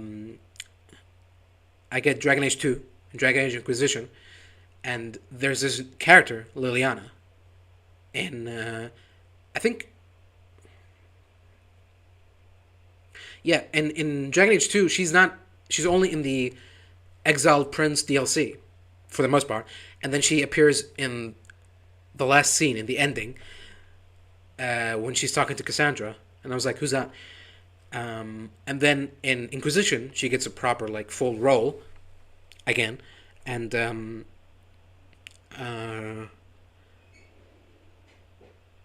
I was like, oh yeah, this Liliana person, okay, she's from Dragon Age 2. Years later, that's when I found out that Liliana was actually a character from Origins that you could have met, you could have talked to, recruited, could have gone quests with, could have romanced, all of that. There's even a DLC for her, Liliana's song, and all that.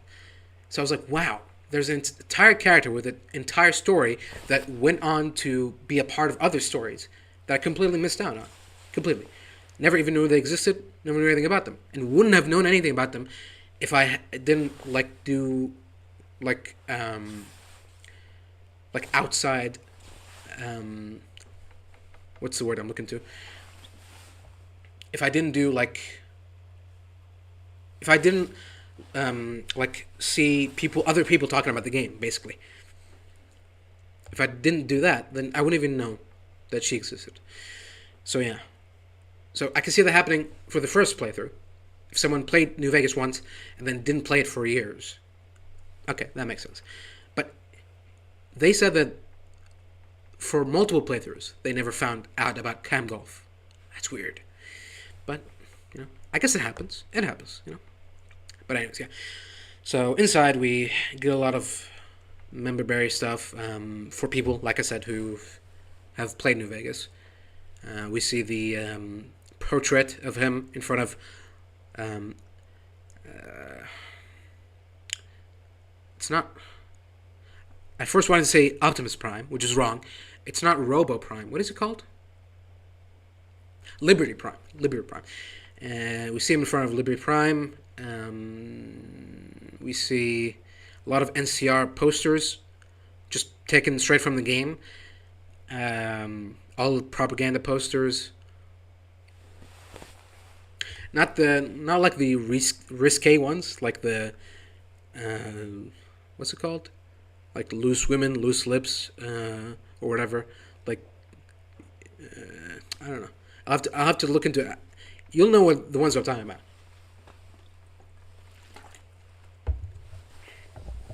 I'll have to look them up, but there's one like that said like I don't know. Okay. It doesn't matter. Okay, forget about it. Forget I said anything. So, anyways, inside is a Securitron, and not just any Securitron. It's Victor, and Cooper immediately notices that. He immediately recognizes him. Sorry. Unfortunately, it's not William Sadler. Unfortunately. But other than that, he sounds pretty close enough. So it's Victor, but he's a little bit messed up. Someone did a number on his numbers, he said.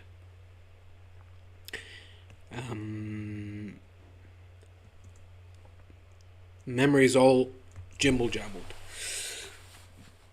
which I think this could be like out there, but I think this is the writer's way of trying to avoid the question of what happened in New Vegas, in Fallout New Vegas, what happened with the courier. Because if anyone has like any direct knowledge of the courier's whereabouts and actions, especially during the events of the game, it would be Victor. They've been around them, tracking them all the way from Good Springs to the Lucky 38. So, for him not to drop the courier's name once or twice and their actions would be a little bit weird. But the writers go, we got you. Easy fix. We'll just say something happened to him and his memories are all messed up and he doesn't remember anything. He's got amnesia. He's got robo-amnesia. Done. Genius. So Cooper goes, where are the NCR at? I'm trying to help get save a stupid Volty from the Legion. So where are the NCR? And Victor goes,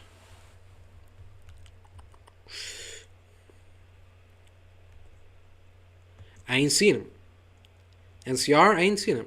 And so Cooper goes, okay, well, who's running these parts these days? And he goes, well, you know how it is these days. The NCR and the Legion going at each other like cats and dogs. Though now we got the Legion fighting like cats and dogs. How does he know that? Since when did Caesar die? How does he remember that, but not the other things? It's weird. How is like the Caesar's Legion Civil War public knowledge, anyways? Because it all seems to be like internally in the camp itself. It's not like they're hiring outside mercenaries to fight on their behalf and everything. They're just doing their own thing. It's really getting hot in here. Gotta turn off my radiator. So yeah, that's weird that Victor knows that, but everything else, not so much. And also he goes, the NCR and Legion are fighting each other like cats and dogs, but the NCR are barely there, so what are you talking about? And they're barely fighting each other anyways. Everyone is like in their little corner doing their own thing. So yeah. Again, this might be another attempt for writers to avoid the landmine that they placed in front of them by making Cooper ask, who's running this place? Who's running these parts around here? And he's, I don't know. You know, it's a what's the word? It's a fluctuating environment. You know, one day the Legion are running the place, one day the NCR are running the place, one day no one's running the place. You know, and everyone's just doing their own thing. One day House is running the place, one day the Brotherhood are running the place, one day the Enclave are running the place, one day the Ghouls are running the place, one day the Institute are running the place. You know, that's Vegas, baby. So yeah. So Cooper then asks, where is Mr. House? Robert House. And Victor goes, he's gone. He had all the money in the world, but all he wanted was to live forever. Life just ain't fair, I guess. And Cooper doesn't buy that. He goes, you know, House always has a plan. He must have had something up his sleeve.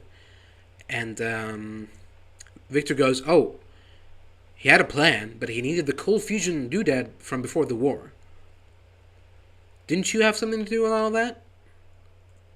Way back when? So, yeah. Cooper knows Victor from the pre-war days, 2.5 centuries ago, which, I mean, some good memory right there, but I guess it would be hard to forget a thing like Victor. You know, it's like, it'd be easy to forget a human face or a human name, but, you know, a robot, maybe not so much. Maybe, I don't know. Or maybe they met once or twice after the war too. I don't know, maybe. But yeah, this is where I go. Okay, are we actually just gonna act like the platinum chip isn't a thing? Because, as we all know, Mr. House was waiting on the platinum chip before the war began, and the courier was only a day late. If he was a day early, then Mr. House would have been able to save New Vegas, save Las Vegas completely. But now, Victor's saying that Mr. House needed the cold fusion before the war. And seeing as how it's currently in Brotherhood hands, previously in Enclave hands, I'm assuming that wasn't the case.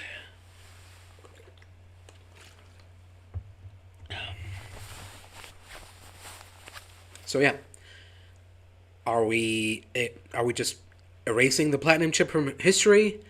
Are we replacing the cold fusion with the platinum chip? Or are we including? Are we saying that Mr. House needed the cold fusion and the platinum chip, and he didn't get neither?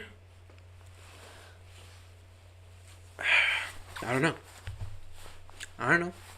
But no one's mentioning it, and no one is mentioning anything about the state of New Vegas post New Vegas. So it very likely seems like they're trying to completely avoid talking about the courier and stuff like that. So I don't know.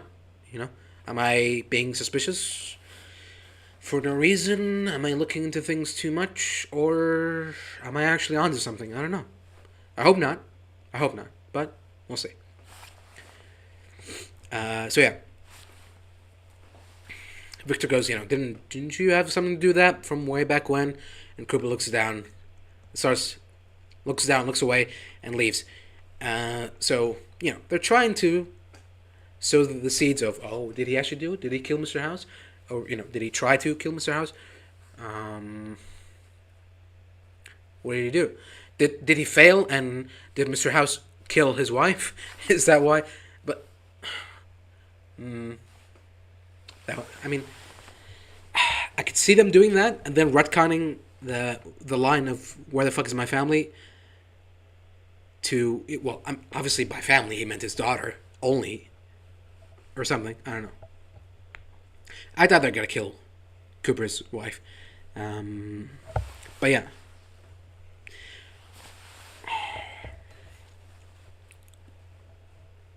I'm assuming that he'll be reluctant until the end, and then when he finally tries to do it, either his wife finds out and leaves him, or he fails, and Mr. House retaliates by trying to kill his wife, or something.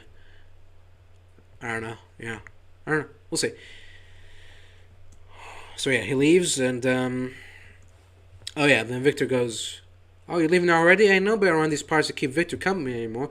Then go outside, loser. Touch grass. What is wrong with you?" And in New Vegas, he was just running around, talking to people. He was in Novak, he was in Good Springs, he talked to everyone there. Just go outside and talk to people. Go to Freeside. Go to New Vegas. Did he forget that there's an outside world? Is that part of his memory lapse? But yeah, he goes, "Hey, nobody got around these parts to keep Victor company anymore. Just them Rangers up in the hills on 555 North Hollywood Street." Okay, thank you. Rangers of the Hills, you say? Ah, okay. Well, you know how it is. The NCR Legion can't stop fighting, like cats and dogs. Okay, great. Cats and dogs. So, back to Maximus and Paladin Kumail. They take a vertibird and start flying around. They're having fun, and they start talking about that. And, Paladin keeps talking, like, first he tries to go, we all want what's best for each other and stuff. This is what you're doing is a bad thing. Don't try to keep things from us. It's bad. It's gonna be bad. Then he goes, but if you try to keep things from us, it's gonna lead to war. It's gonna mean that we're gonna be fighting each other, and that's not something you want to happen. Let's just say you want that heat. He says you don't want that heat. Thank you. And then he goes, look, honestly, the Commonwealth, we're struggling, and if we fail, if we don't have the cold fusion, then this probably will be the end of us. The end of civilization as we know it. So, gotta consider helping us out. I just want to help. Just want to help. But yeah. Anyways, they get. Let's see. Oh yeah, they get a radio signal or something. They get a signal of power signatures in a complex nearby. Unauthorized automated activity.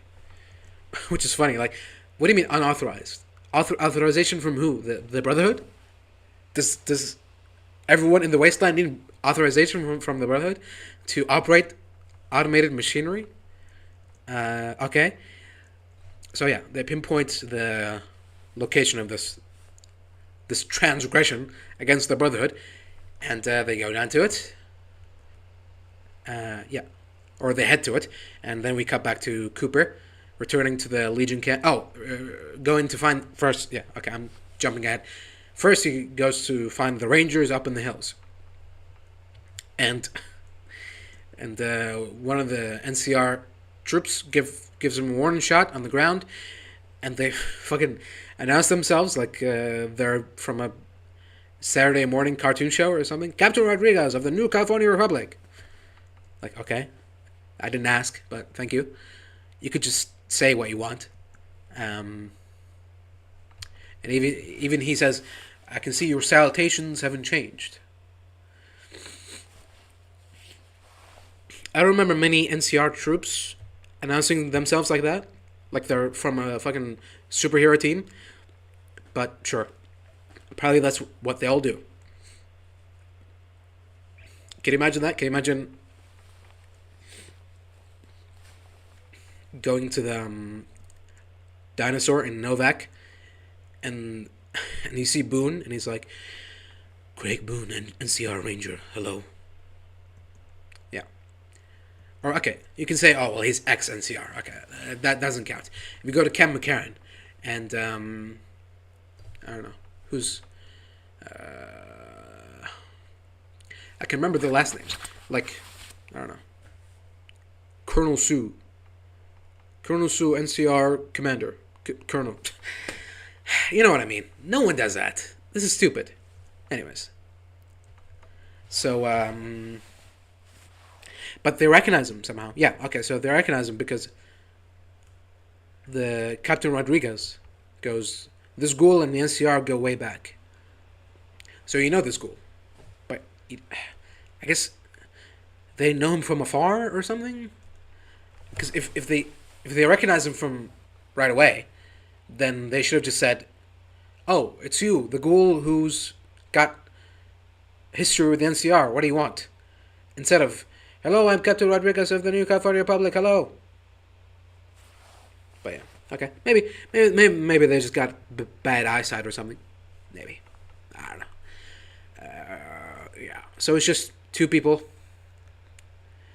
Two old folks living off. Oh yeah, we see Prim in the distance. I guess so. Prim is like behind them. It's southwards, and he was just at Camp Golf. So like let's see. Let me see just where my hands are. Okay, so if Camp Golf is here, that would make Prim all the way. Like, how do I... They have to be exactly aligned. Prim would be... No, opposite way.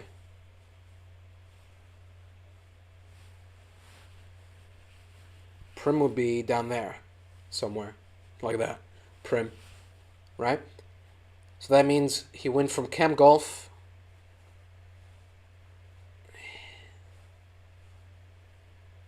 like that southwards, right?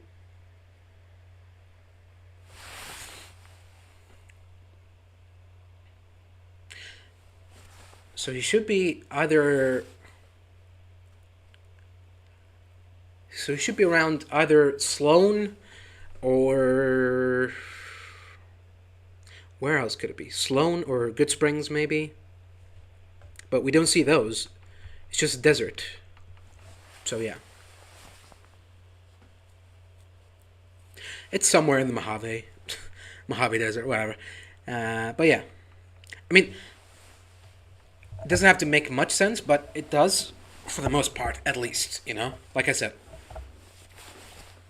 It's not like, I don't know.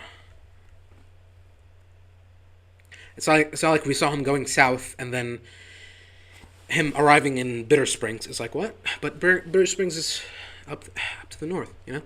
So it's fine. So yeah. So they're sitting there, and apparently they're still waiting for reinforcements. Or something. Up here is just us. We've been cut off from reinforcements for more than a decade. Okay, so.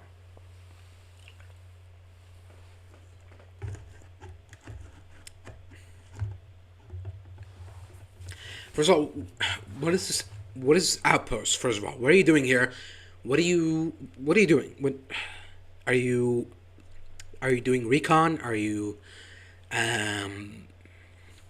what are you doing? If there's no reinforcements, then what are you waiting on? It's just like one of those like situations where you're not authorized to leave, so you just have to wait until someone tells you you can leave or something. I don't know, but you're just sitting there waiting for orders.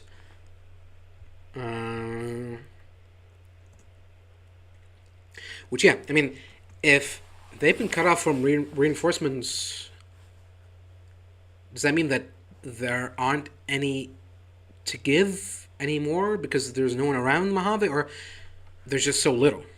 Like, what I'm saying is, there's Bitter Springs, there's Camp Golf, obviously, which is abandoned now. What about all the ranger stations? What about the other camp for Lone Hope? What about Camp McCarran? What happened to the other NCR locations? I mean, some of them have been ruined, like Searchlight and Nipton and stuff like that.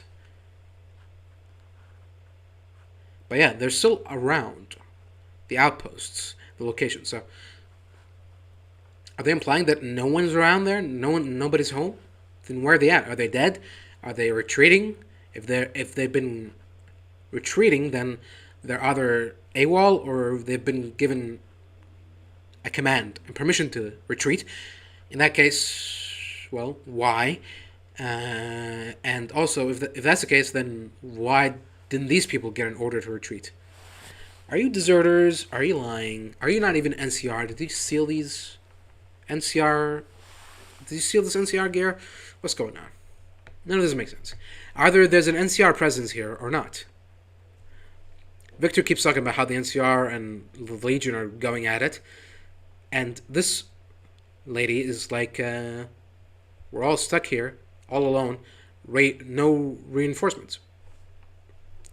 So who's in the wrong, who's in the right? I don't know. What is the NCR anymore? When Shady Sands fell, we had a battalion out east. We could still get to them. When Shady Sands fell. Yeah, which Cooper points out was 20 years ago. So yeah. Well, so I guess the battalion are either non-existent or dead. The Legion has us boxed in. We've lost our touch with our battalion. Please help us contact them. Let our people know we're still out there.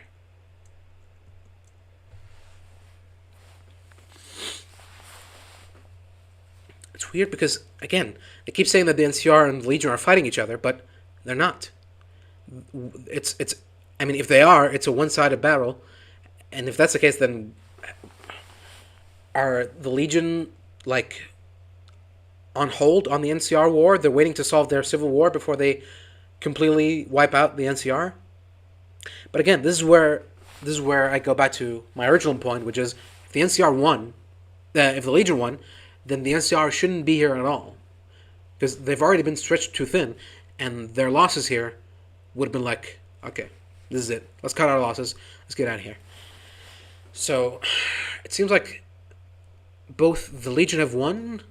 They might have even gotten Hoover Dam, but at the same time, the NCR are still trying to get the Mojave. Did things change after Shady Sands fell? And now they're like, well, we need a new home, so we might as well try to get New Vegas as our home or something. If that's the case, then all of the NCR remnants should be here. And if this is all of them, then, well, yeah, the war is already over, basically. So I don't know what's happening.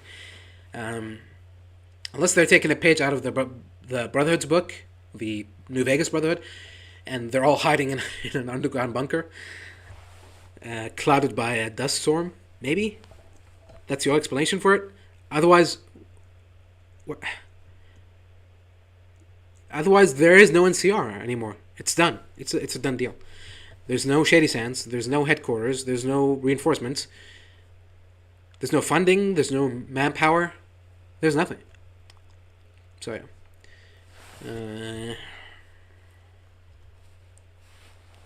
Anything else? Oh yeah, and then she like fucking tries to sell him on the NCR, and she goes, "The stuff we fight for: clean water, schools, rights for folks like you." What? Okay, is this a new thing? No, it has to be something. It has to be a thing before Shady Sands fell, right? Otherwise, she's just making up rules, and I mean, she could be just lying, but the show she seems to imply that she's not. So I don't know. I don't know what's real anymore.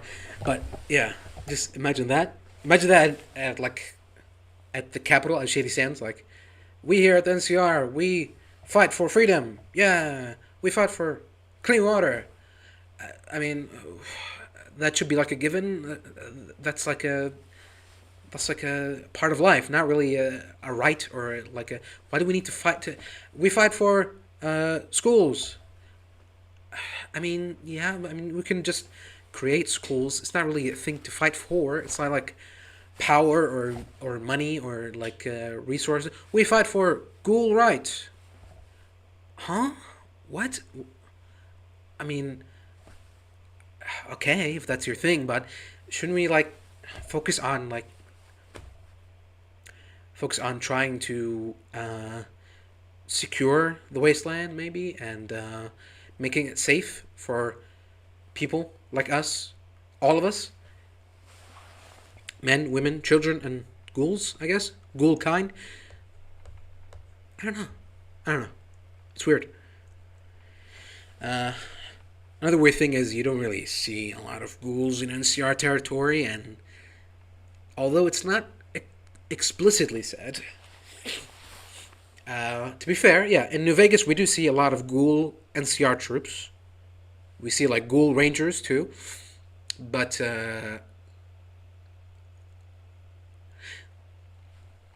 we don't really see anything that like implies that ghouls are discriminated against in the NCR and that they're hated, and we definitely never heard any mention of, oh, those poor downtrodden ghouls, we need to fight for them, and we need to save them and pick them up and show them that they're just like us, except they're weird looking and they live forever, immune to radiation and stuff. But other than that, gosh darn it, they're just like us. So yeah, cool. Ghoul rights, water rights, and school rights. The three necessities in life. Oh yeah, and she offers him some of the little medicine that he needs to cure his, or dampen his feralness. But doesn't give her an answer. He takes the vials and tells her that there's nobody coming because there's nobody left. And he leaves. Takes the medicine and leaves. And they don't stop him because, I feel like if you're not a ghoul, this isn't even useful to you, so they probably just had it around and they were more than happy to get rid of it. Unless they had a ghoul friend or something. But, I don't know. Okay. So, cut back to the Paladin and Maximus. Xander. Xander is his name. Right. Xander. Really? Okay, Xander. Oh yeah, before that, I forgot to mention that when they were on the Vertibird, there was a piece of power armor there, and Max was like, let me grab my armor and bring it here. And he goes, no, it's okay, I have a spare. And inside the Vertibird, there's only one. So I thought he meant that I'll give you my spare, and I'll just, do the mission without power armor. But then when we cut back to them, entering the place of unauthorized automated machinery, they're both in power armor. So where was the other power armor suit hiding? It wasn't there inside the Vertibird. I guess it could have been like, how like sometimes on SUVs and pickup trucks you see like someone got like a suitcase or something on the roof and it's tied up. So maybe, but there's like propellers. How would that work? Maybe by the tail. They've got a power armor suit strapped to the tail of the Vertibird. But then we see an exterior shot of the Vertibird, and it's not there, so it's weird. But yeah, anyways. So there's one power armor, and then suddenly there's two. Don't worry about it. So they go into this place, and they see a malfunctioning Securitron. And he... and they wait for him to... Wait for it, or whatever, to notice them and start opening fire on them before they attack it. Xander pulls out a super sledge and charges at him, full speed, jumps, leaps in the air. Oh, no. First of all, he fucking charges him and tackles him, and they're having like a fucking wrestling match, they're a sumo match. He swings, misses. Securitron's still firing. He fires a missile at him, and he just shrugs it off. Then he does this legendary move where he runs, leaps in the air, hammer in one hand. And I thought, okay, they're doing a shot where he's, flying and just coming down on him with all the power of the super sledge and power armor combined and just obliterating him. He leaps, and lands in front of him, and then starts hitting him. So it was just out of nowhere, completely uncalled for, super jump. Just, okay? And then he keeps swinging. Keeps fighting him. And he's like trolling him.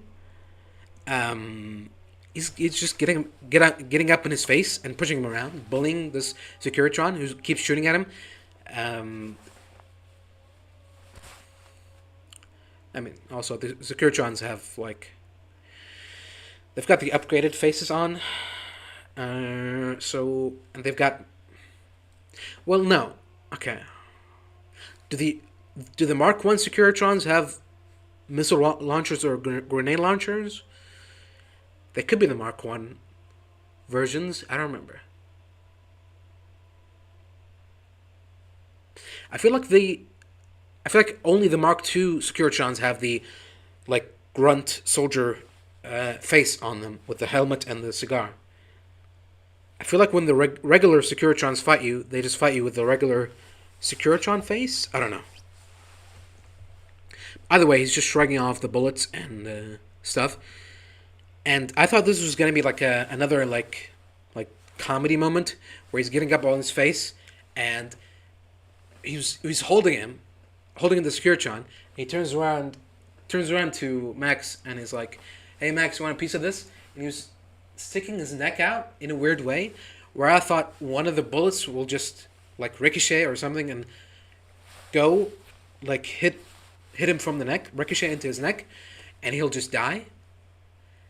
I thought that was gonna be that. Like, this guy is just so cocky that he just got too cocky and died. You know, he flew too close to the sun. He thought that he was invincible, and he was just so happy and excited to be in battle against a much weaker in intellect and in strength opponent.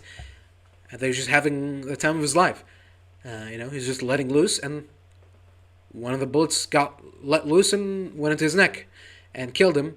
And then Max will be like, "Oh shit, well, he's dead, and no one's gonna believe me that it was an accident, even though it isn't. It was. So, what the hell do I do? I'll just run away, or something. I'll run away and find Lucy, and you know what? Fuck the brother." But no, that doesn't happen. Instead, he holds him down successfully, and nothing happens to him. And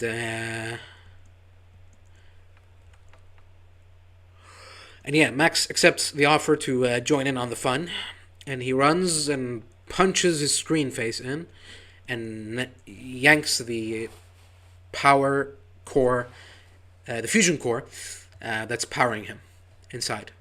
Which, I mean, seeing as how fusion cores were only a thing in Fallout 4, it's like, oh, okay. He didn't know where to put his fusion, so he just made the head be the fusion. Okay. So that means that in New Vegas, if you're shooting a Securitron in the face, most likely the bullets are penetrating the screen and going into the fusion core. And in that case, then the Securitrons should have just exploded in miniature nuclear explosions like the Sentry bots do in Fallout 4. But no. And also, if you loot them, they should have fusion cores on them, right? No. But now they would, I guess. Now if they got put into a Fallout game, they would have that. I imagine not, actually. Imagine if the next Fallout game has Securitrons in them, I imagine that the fusion core will be like in the back or something. Because I doubt anyone in Bethesda, besides Todd Howard probably, and Emil, I doubt anyone else from Bethesda is actually watching the show. And those who do, I doubt they remember anything by the time the show ends. So anyways, we cut back to Lucy in the Legion camp. And it's been a while because she's starting to hallucinate. Well, not hallucinate, but like, her vision is starting to get blurry. And her lips are starting to get all chapped up. And her skin is getting dried up. And the crows are getting ready for that meal. I guess they're waiting for it to die or something. There's one crow. I mean, it could be just hanging out, chilling out. Anyway, so as she's there, just hanging around, Cooper walks by, and he heads into Caesar's camp. That's Caesar 1. I guess, I don't know. I guess what we would call him, like Mexican Caesar or Italian Caesar or something. Brown Caesar. Yeah. He goes inside, and he goes, or whatever you fucking idiots say. I'm just too cool for that stuff. So, Legatus Makalinnicus is saying that you have information for Caesar, and he goes, well, I understand that the Legion ain't fans of linear the linear progression of time, or the soft C for that matter. Um, so, one, linear progression of time. What do you mean? Are you just saying that they're wearing like outdated armor and they're adopting outdated philosophies? Kind of like how the NCR are adopting old world government philosophies? Are you saying that they're wearing old armor and they look stupid? They should be wearing more modern fucking NCR looking armor, like or Brotherhood armor. What? Who cares? And who cares what you think? And the soft C thing again, it's not like they're not a fan of it. It's that in like in Rome, which where what they're basing their empire on, there's no C. It's Kai. It's K. It's Kaiser. That's it. It's a very simple concept. It's not like the K in Mortal Kombat. It's not like ooh cool edgy K instead of C. It's not that. It's a pronunciation thing. They write it as C. It's not like we're too cool for C. We call it K. It's just it's more of like a nerdy history thing. It's a history nerd thing. Like, oh, the actually know they Caesar's Legion, but in Caesar's Legion. Imagine imagine calling Julius Caesar's army Caesar's Legion. You know, the Roman Empire, they use the Latin language, and in Latin, they don't have the letter C. They write it like C, but they pronounce it like K. That's it. That's all it is. It's pretty simple. I don't know why you're just having such a problem with it and trying to make fun of it as like it's a thing that everyone does or something. It's their thing, man. Just let them have their little thing. You know, it's weird that everyone is making fun of the soft C and no one is mentioning all the fucking hanging heads on pikes and the slavery and the abuse. I feel like that's what you should be having a problem with, not oh you say K instead of C. You're stupid. But anyways, Cooper finally gets to the point and goes, you know, you guys aren't too fans of the NCR, right? So I can lead you to the last remnants of the NCR. I know where they are. I can lead you right to them, and you can finally put them down, get rid of them, end this war once and for all. And everyone perks up. It's like, oh, okay. So, cut back to Charlie's celebration thing, and he's making a speech talking about history. I'm guessing he's talking about the thing that got him nominated to be celebrated and awarded this award. Yeah. So he was first mentioning that they were back in the T-45 power armor, which is, you know, it's a neat little detail. Of course, you know, imagine like World War One, World War Two soldiers talking about the different model of tanks and planes they had to deal with and how one like was off a little bit, or the guns, like, oh, remember the M1, how it jammed all the time. Oh yeah, I remember the whatever, the Sten gun, you know, the whatever, the 1911, you know, first it was like too big, it was too, you know, too big, too heavy, and every time I shot it would almost fly off or something. So, you know, it's a neat way to introduce gameplay element, gameplay lore into just a casual story time telling thing. Talk about how the T-45, oh, I remember T-45, oh my god, it was so horrible, you know, which is fine. It's a Bethesda creation anyway, so I don't mind. And he's talking about how this guy, you know, he's been through hell, you know, and he's dragging him across the mud in the armor, and this guy, you know, he's been through hell and stuff, and I just want to make sure he's all right. So open the visor and see who I'm talking to, and it's Cooper Howard. Oh my god! And you know what the first thing he said? He said, he looked up to me and said, "How are the others?" Nearly burned alive, and he was worried about our squad. Yeah. So he tells a heroic story, and I guess I'm guessing that Charlie is implying that, yeah, it's true that I I saved I saved him. It's true, but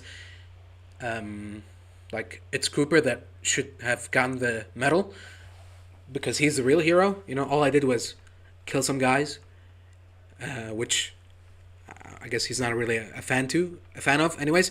So I don't know why he joined the military in the first place. It's like, ugh, did you know that in the military you get to go to war and kill people?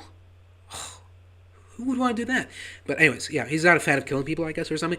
And so compared to him, Cooper is the real hero, and he's just, you know, he's a criminal, butcher, killing people in a war zone. Disgusting. So yeah, now we're interweaving the two scenes between. Oh, did I mention that Cooper is telling the Legion where the NCR are held up in exchange for letting Lucy go? So yeah, so we're interweaving the stories and between Charlie talking about Cooper and talking about the Marine life, the soldier life, and how, you know, we're all sold this idea that we're saving the world, we're saving humanity. It was all on the line, and when we get sold something like that, how could we say no? But at the same time, I can guarantee you that the guys on the other side got told the same thing, and I'm over here like, yeah, what's your point? Obviously, did you think that like the Chinese were like, we are evil communist China, we want to kill everyone and take over the world because we are evil? And everyone was like, yay, we love being evil. Obviously, everyone, even if it's not true, obviously that's how you get soldiers to fight for you. Not by telling them that, oh, trust me, you're going to love this. You're going to go there and you're going to kill everyone and you're going to burn their houses and you're going to have such a good time and we're going to be so evil about this and everyone's going to hate us. But it's going to be great. We're going to have a lot of fun. No, they're going to be told, look, this is the fight for the future, the fight for a better world. You know, if we don't do this, if we fail now, then everything will be lost. Obviously. You know, obviously that's what they believe. Whether it's true or not, it's different. But yeah, like, is this? Again, this feels like someone was just born. You know, like, were you just born yesterday? And went to war. It's like, do you know that in war, like, they use guns to shoot at people, to other people? They don't just, like, hug it out or something? It's weird. And do you know that in war, soldiers aren't, like, these evil entities, these demons from hell? They're actually, like, they're like humans. But they just look differently and speak differently, but they're like humans. They have, you know, ideals. They have, you know, loves and hates, and they have family. They have friends. Did you know that? I thought they were just things you shoot at. I thought they were like target dummies. What? Nobody told me this. Why was I informed that I was fighting actual people and not like fucking zombies? What? Okay, well, now we know. So yeah, Cooper's taking Lucy away, and old Brown Caesar is rallying the troops, preparing to take on the NCR and getting rid of them and stuff like that. And and as Cooper is walking, he glances over a bunch of barrels that have dynamite written on them. They just missed the fucking Acme logo too. Acme Dynamite. Do not explode.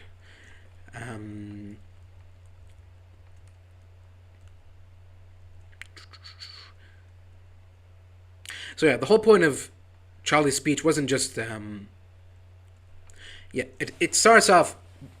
The whole point, from the beginning, I feel like the whole point was first buttering Charlie up, not Charlie, Cooper, buttering him up a little bit, preparing him to, you know, first a little bit of praise, and then like going, you know, do you know that we actually weren't doing the right thing at war, but now we could be doing the right thing, you know, and someone out there might have a chance to do like one simple thing, just kill one guy, but that one thing will save everyone, and we've deemed it to be the right thing. So I don't know, man. I just hope that that person that has been entrusted to do this mission would do this mission. That's all. Because otherwise, all of this that we've been fighting for is kind of a lost cause. So anyway, it's just a random thought, but just hope that that person gets it together and does the right thing. Yeah.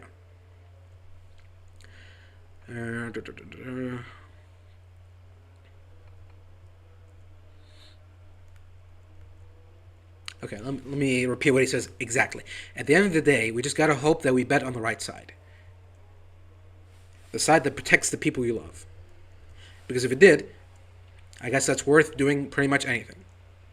Even something bad. Yeah, there you go. Okay. So, even murder. And he looks straight at Charlie. At Cooper. It's like, oh. If the thing we're doing is out of love, then, even if it's bad, then it's good, actually. So don't worry about it, Kill Schmill, whatever. I just spent, like, a whole speech talking about how, we've been sold a lie and we're out there killing people for no reason. But now, I'm gonna have to ask you to do something completely different. I want you to kill someone for no reason. Okay, there is a reason, but it's not an actual reason because it's not based on, like, any facts. It's just, it's based on Moldaver's intel, which is just okay. It could be fabricated for all we know. So yeah. But anyways, yeah. So that's when he looks at him. It's like, even if it's something bad, right? So keep that in mind. Yeah. Anyways, so then we hold for some time on Cooper as he's going, oh shit, you know what? Maybe he's right. Maybe killing is good when done for good reasons. Yeah, that makes sense.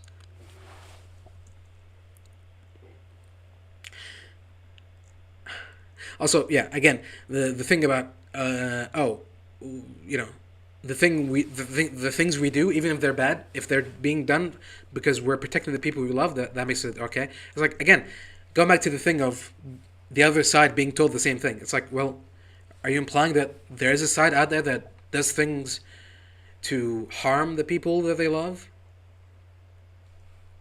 Like, again, maybe like the cartoonishly evil people like Voltec or something, maybe? But come on. Like, you do know how you sound, like, right? Okay? Are you aware of that, or are you not? Just ends justify the means, the greater good. Nothing is off the table. Nothing is true, everything is permitted. So yeah, anyways. Oh yeah, his award is not even, I thought it was like a medal or an award. They give him a lighter, a commemorative lighter. And he hands it off to Cooper, and he goes, they gave me this for saving a man, not for killing the 3 it took to do it. Right, so you're saying that they didn't give you the medal of saviorism because you killed people. You wanted like a fucking, like, a kill streak for killing 3 people? UAV? What do you want? Of course you're in a war and you save someone from the enemy faction. You're not going to do that by, like, talking them down. Of course you're going to kill them. Like, what? Are you a child or something? What's wrong with you? Of course. Oh, I wish I didn't have to kill those people in war, when they were shooting at us. Oh, man. War is hell. Alright, man, whatever. Just, next time there's a war on, just stay at home. It's probably for the best. So yeah, now we come back to the same lighter that this Cooper is holding 2.5 centuries later. Still works.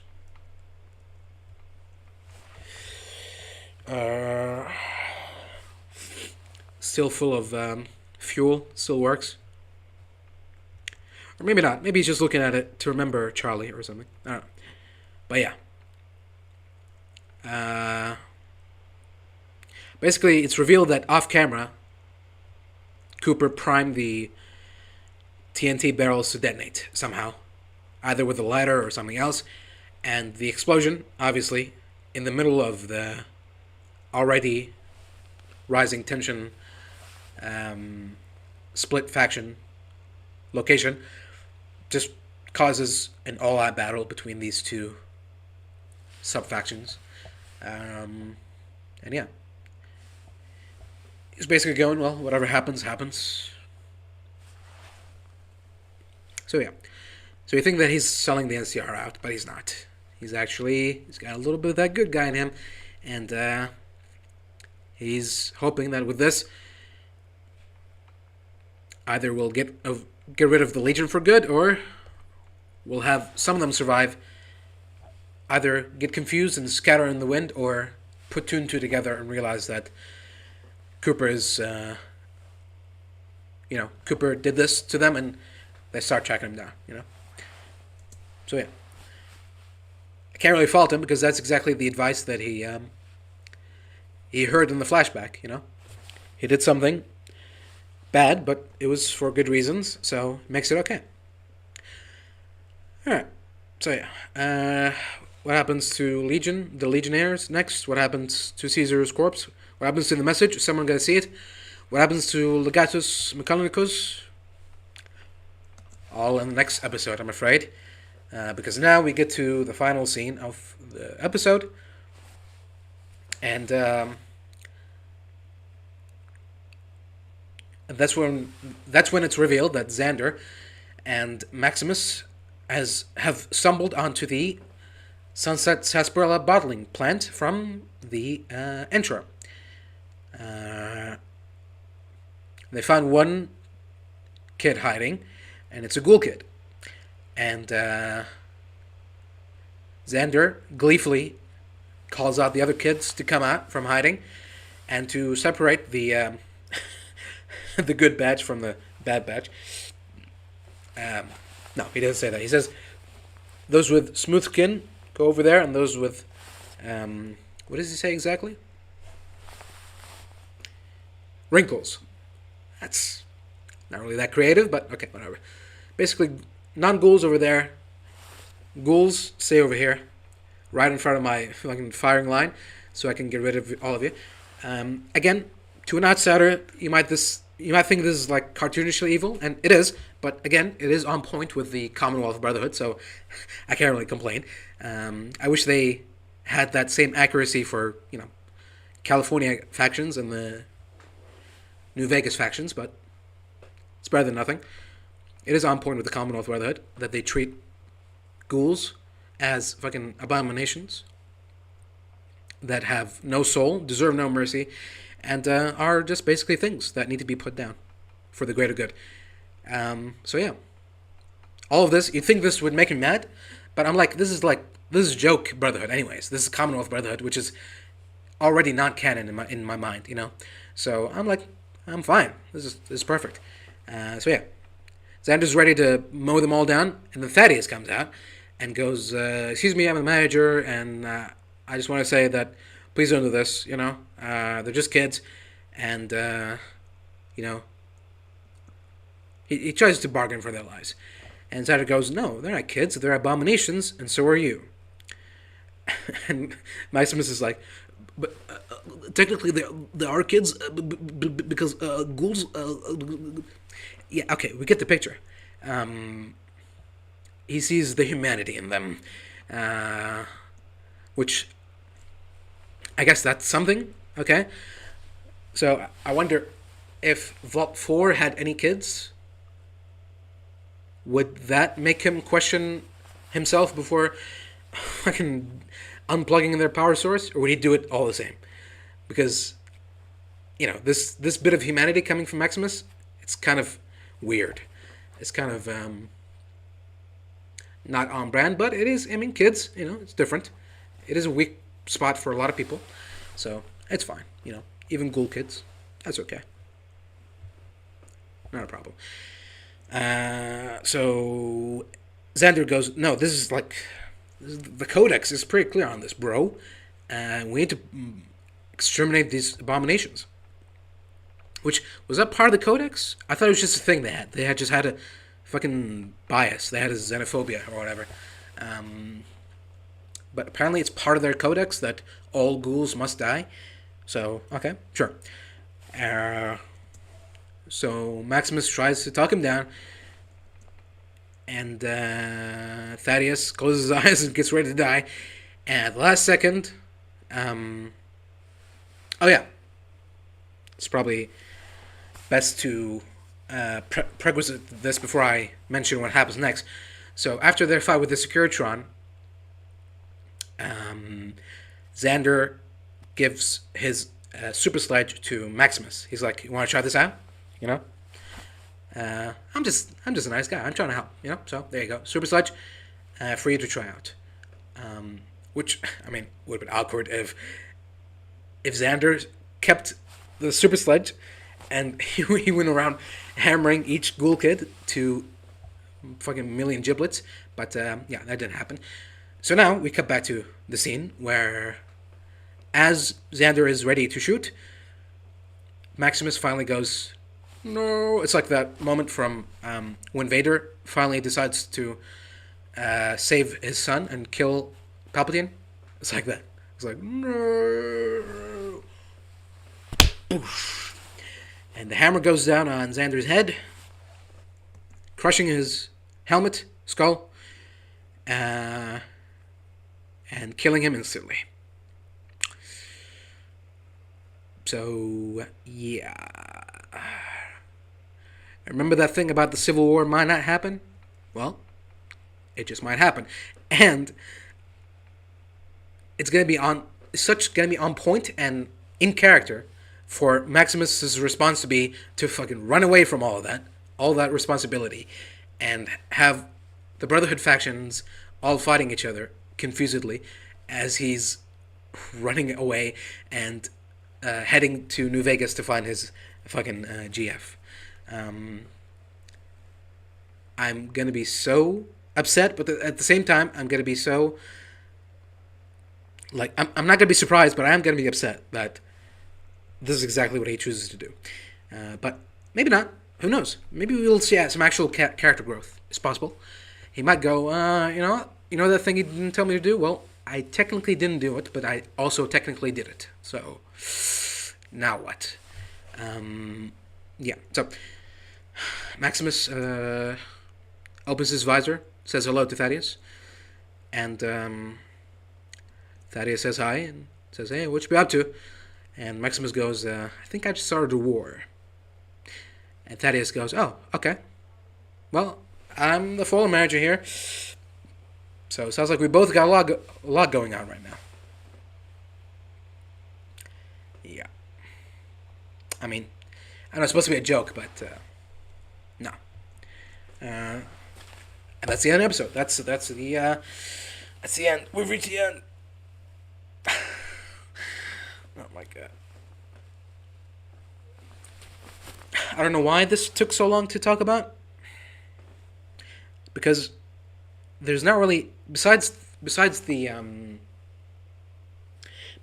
state of the world, the state of the Mojave not being clear, and the stupid war of succession with the Legion, there isn't really that much to talk about.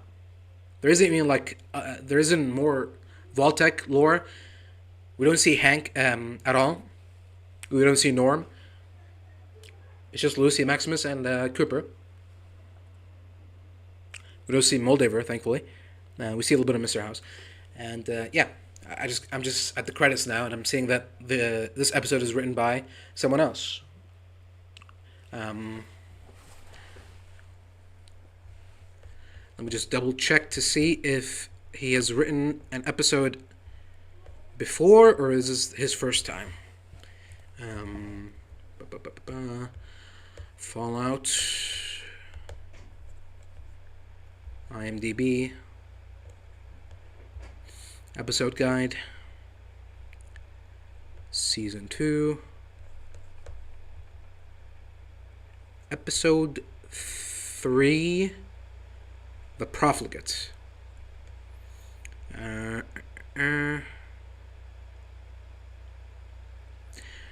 Okay, so Macaulay Culkin is playing Leggett Lacarta. Lacarta? Okay, so yeah. Obviously not Lanius. Although I was a little bit scared of them trying to pass him off as Lanius, but no.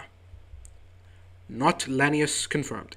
Okay, so Chaz Hawkins and Chris Brady Denton? I didn't see him in the credits. Is he like a Ghost Rider or something?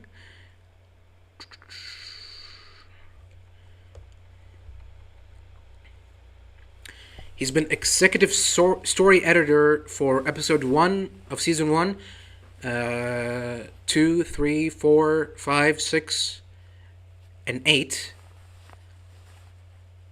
of season 1. Basically, all of season 1 he was an executive story editor, but he was only writer for episode 7, the radio, of season 1. Which was... Oh, yeah. It's the episode where... Is it where the... Okay, it's after Lucy gets caught. It's when they fucking pass that cringe sentencing where it's like they are about to kill her, but actually no. They're just killing her by sending her outside. Free with supplies. Okay, so that's not good. But hey, I mean, people get better sometimes. Sometimes they get worse. Okay. So it seems like he's an executive story editor for season 2 as well. And only episode 3 is written by him, so there you go. See? Ipso facto, I was right. It's over there. Sun. So yeah, another episode. Great. Anything else to talk about? Last minute things? Yeah. The Legion Civil War. Not unlikely, but stupid. Victor in Camp Golf for some reason, and also Robo Amnesia. Not unlikely, but strange. Unless they're gonna try to connect the thing of... I mean, to be fair, Camp Golf was the house resort. So maybe he felt like a familial connection there.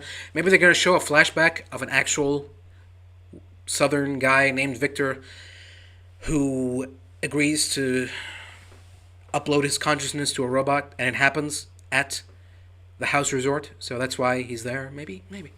I don't know. NCR's just there, dropping in from time to time. Clearly they want the Brotherhood to be the all-encompassing, basically the face of post-war America.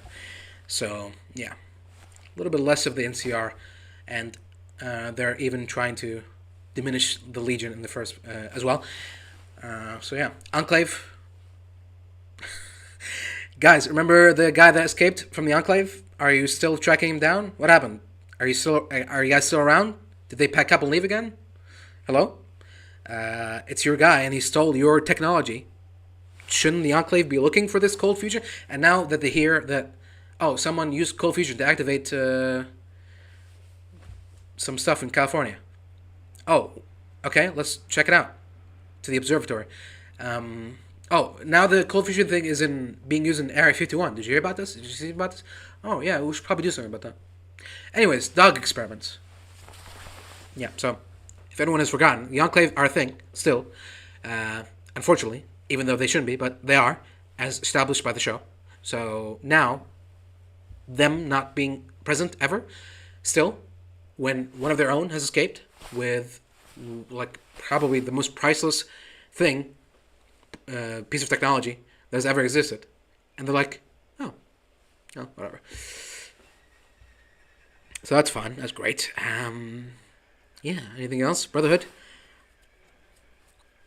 I mean, the Brotherhood at this point, the Brotherhood are becoming one faction. So they're all becoming the Bethesda Brotherhood. So at this point, me complaining that they're being retconned and they're being changed and that's not the Brotherhood, it's not gonna have the same impact because it's all gonna be the Brotherhood. So now I'll only point out when the Bethesda Brotherhood aren't acting like the Bethesda Brotherhood. So yeah, I'll have to keep that in mind. And anything else? House is dead apparently, allegedly, maybe not. New Vegas, Freeside, not a word. Prim is there for a shot. Yeah. The Vault Dwellers, no word from them. Hank, no word from him. Yeah. That's it.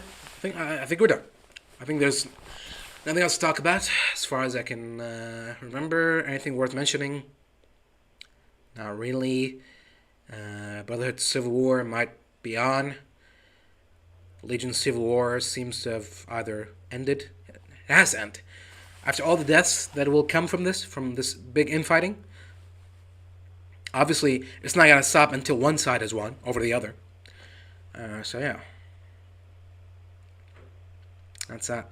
And if that is really the last remnants of Caesar's Legion, like I don't know, like 50 guys each on each side, yeah, it's over. It's a Legion are no more, and the NCR are no more.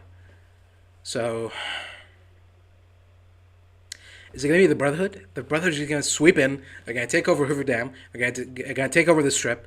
They're going to take over all the Mojave, and that's it. Every place in America is slowly going to become the Commonwealth, where you just run around and there's vertebrates everywhere, and there's a big airship, and there's Brotherhood Knights patrolling the streets and taking down ghouls and super mutants. They're slowly becoming the new government, the new America, which is what the Enclave was supposed to be. But Enclave are evil, so.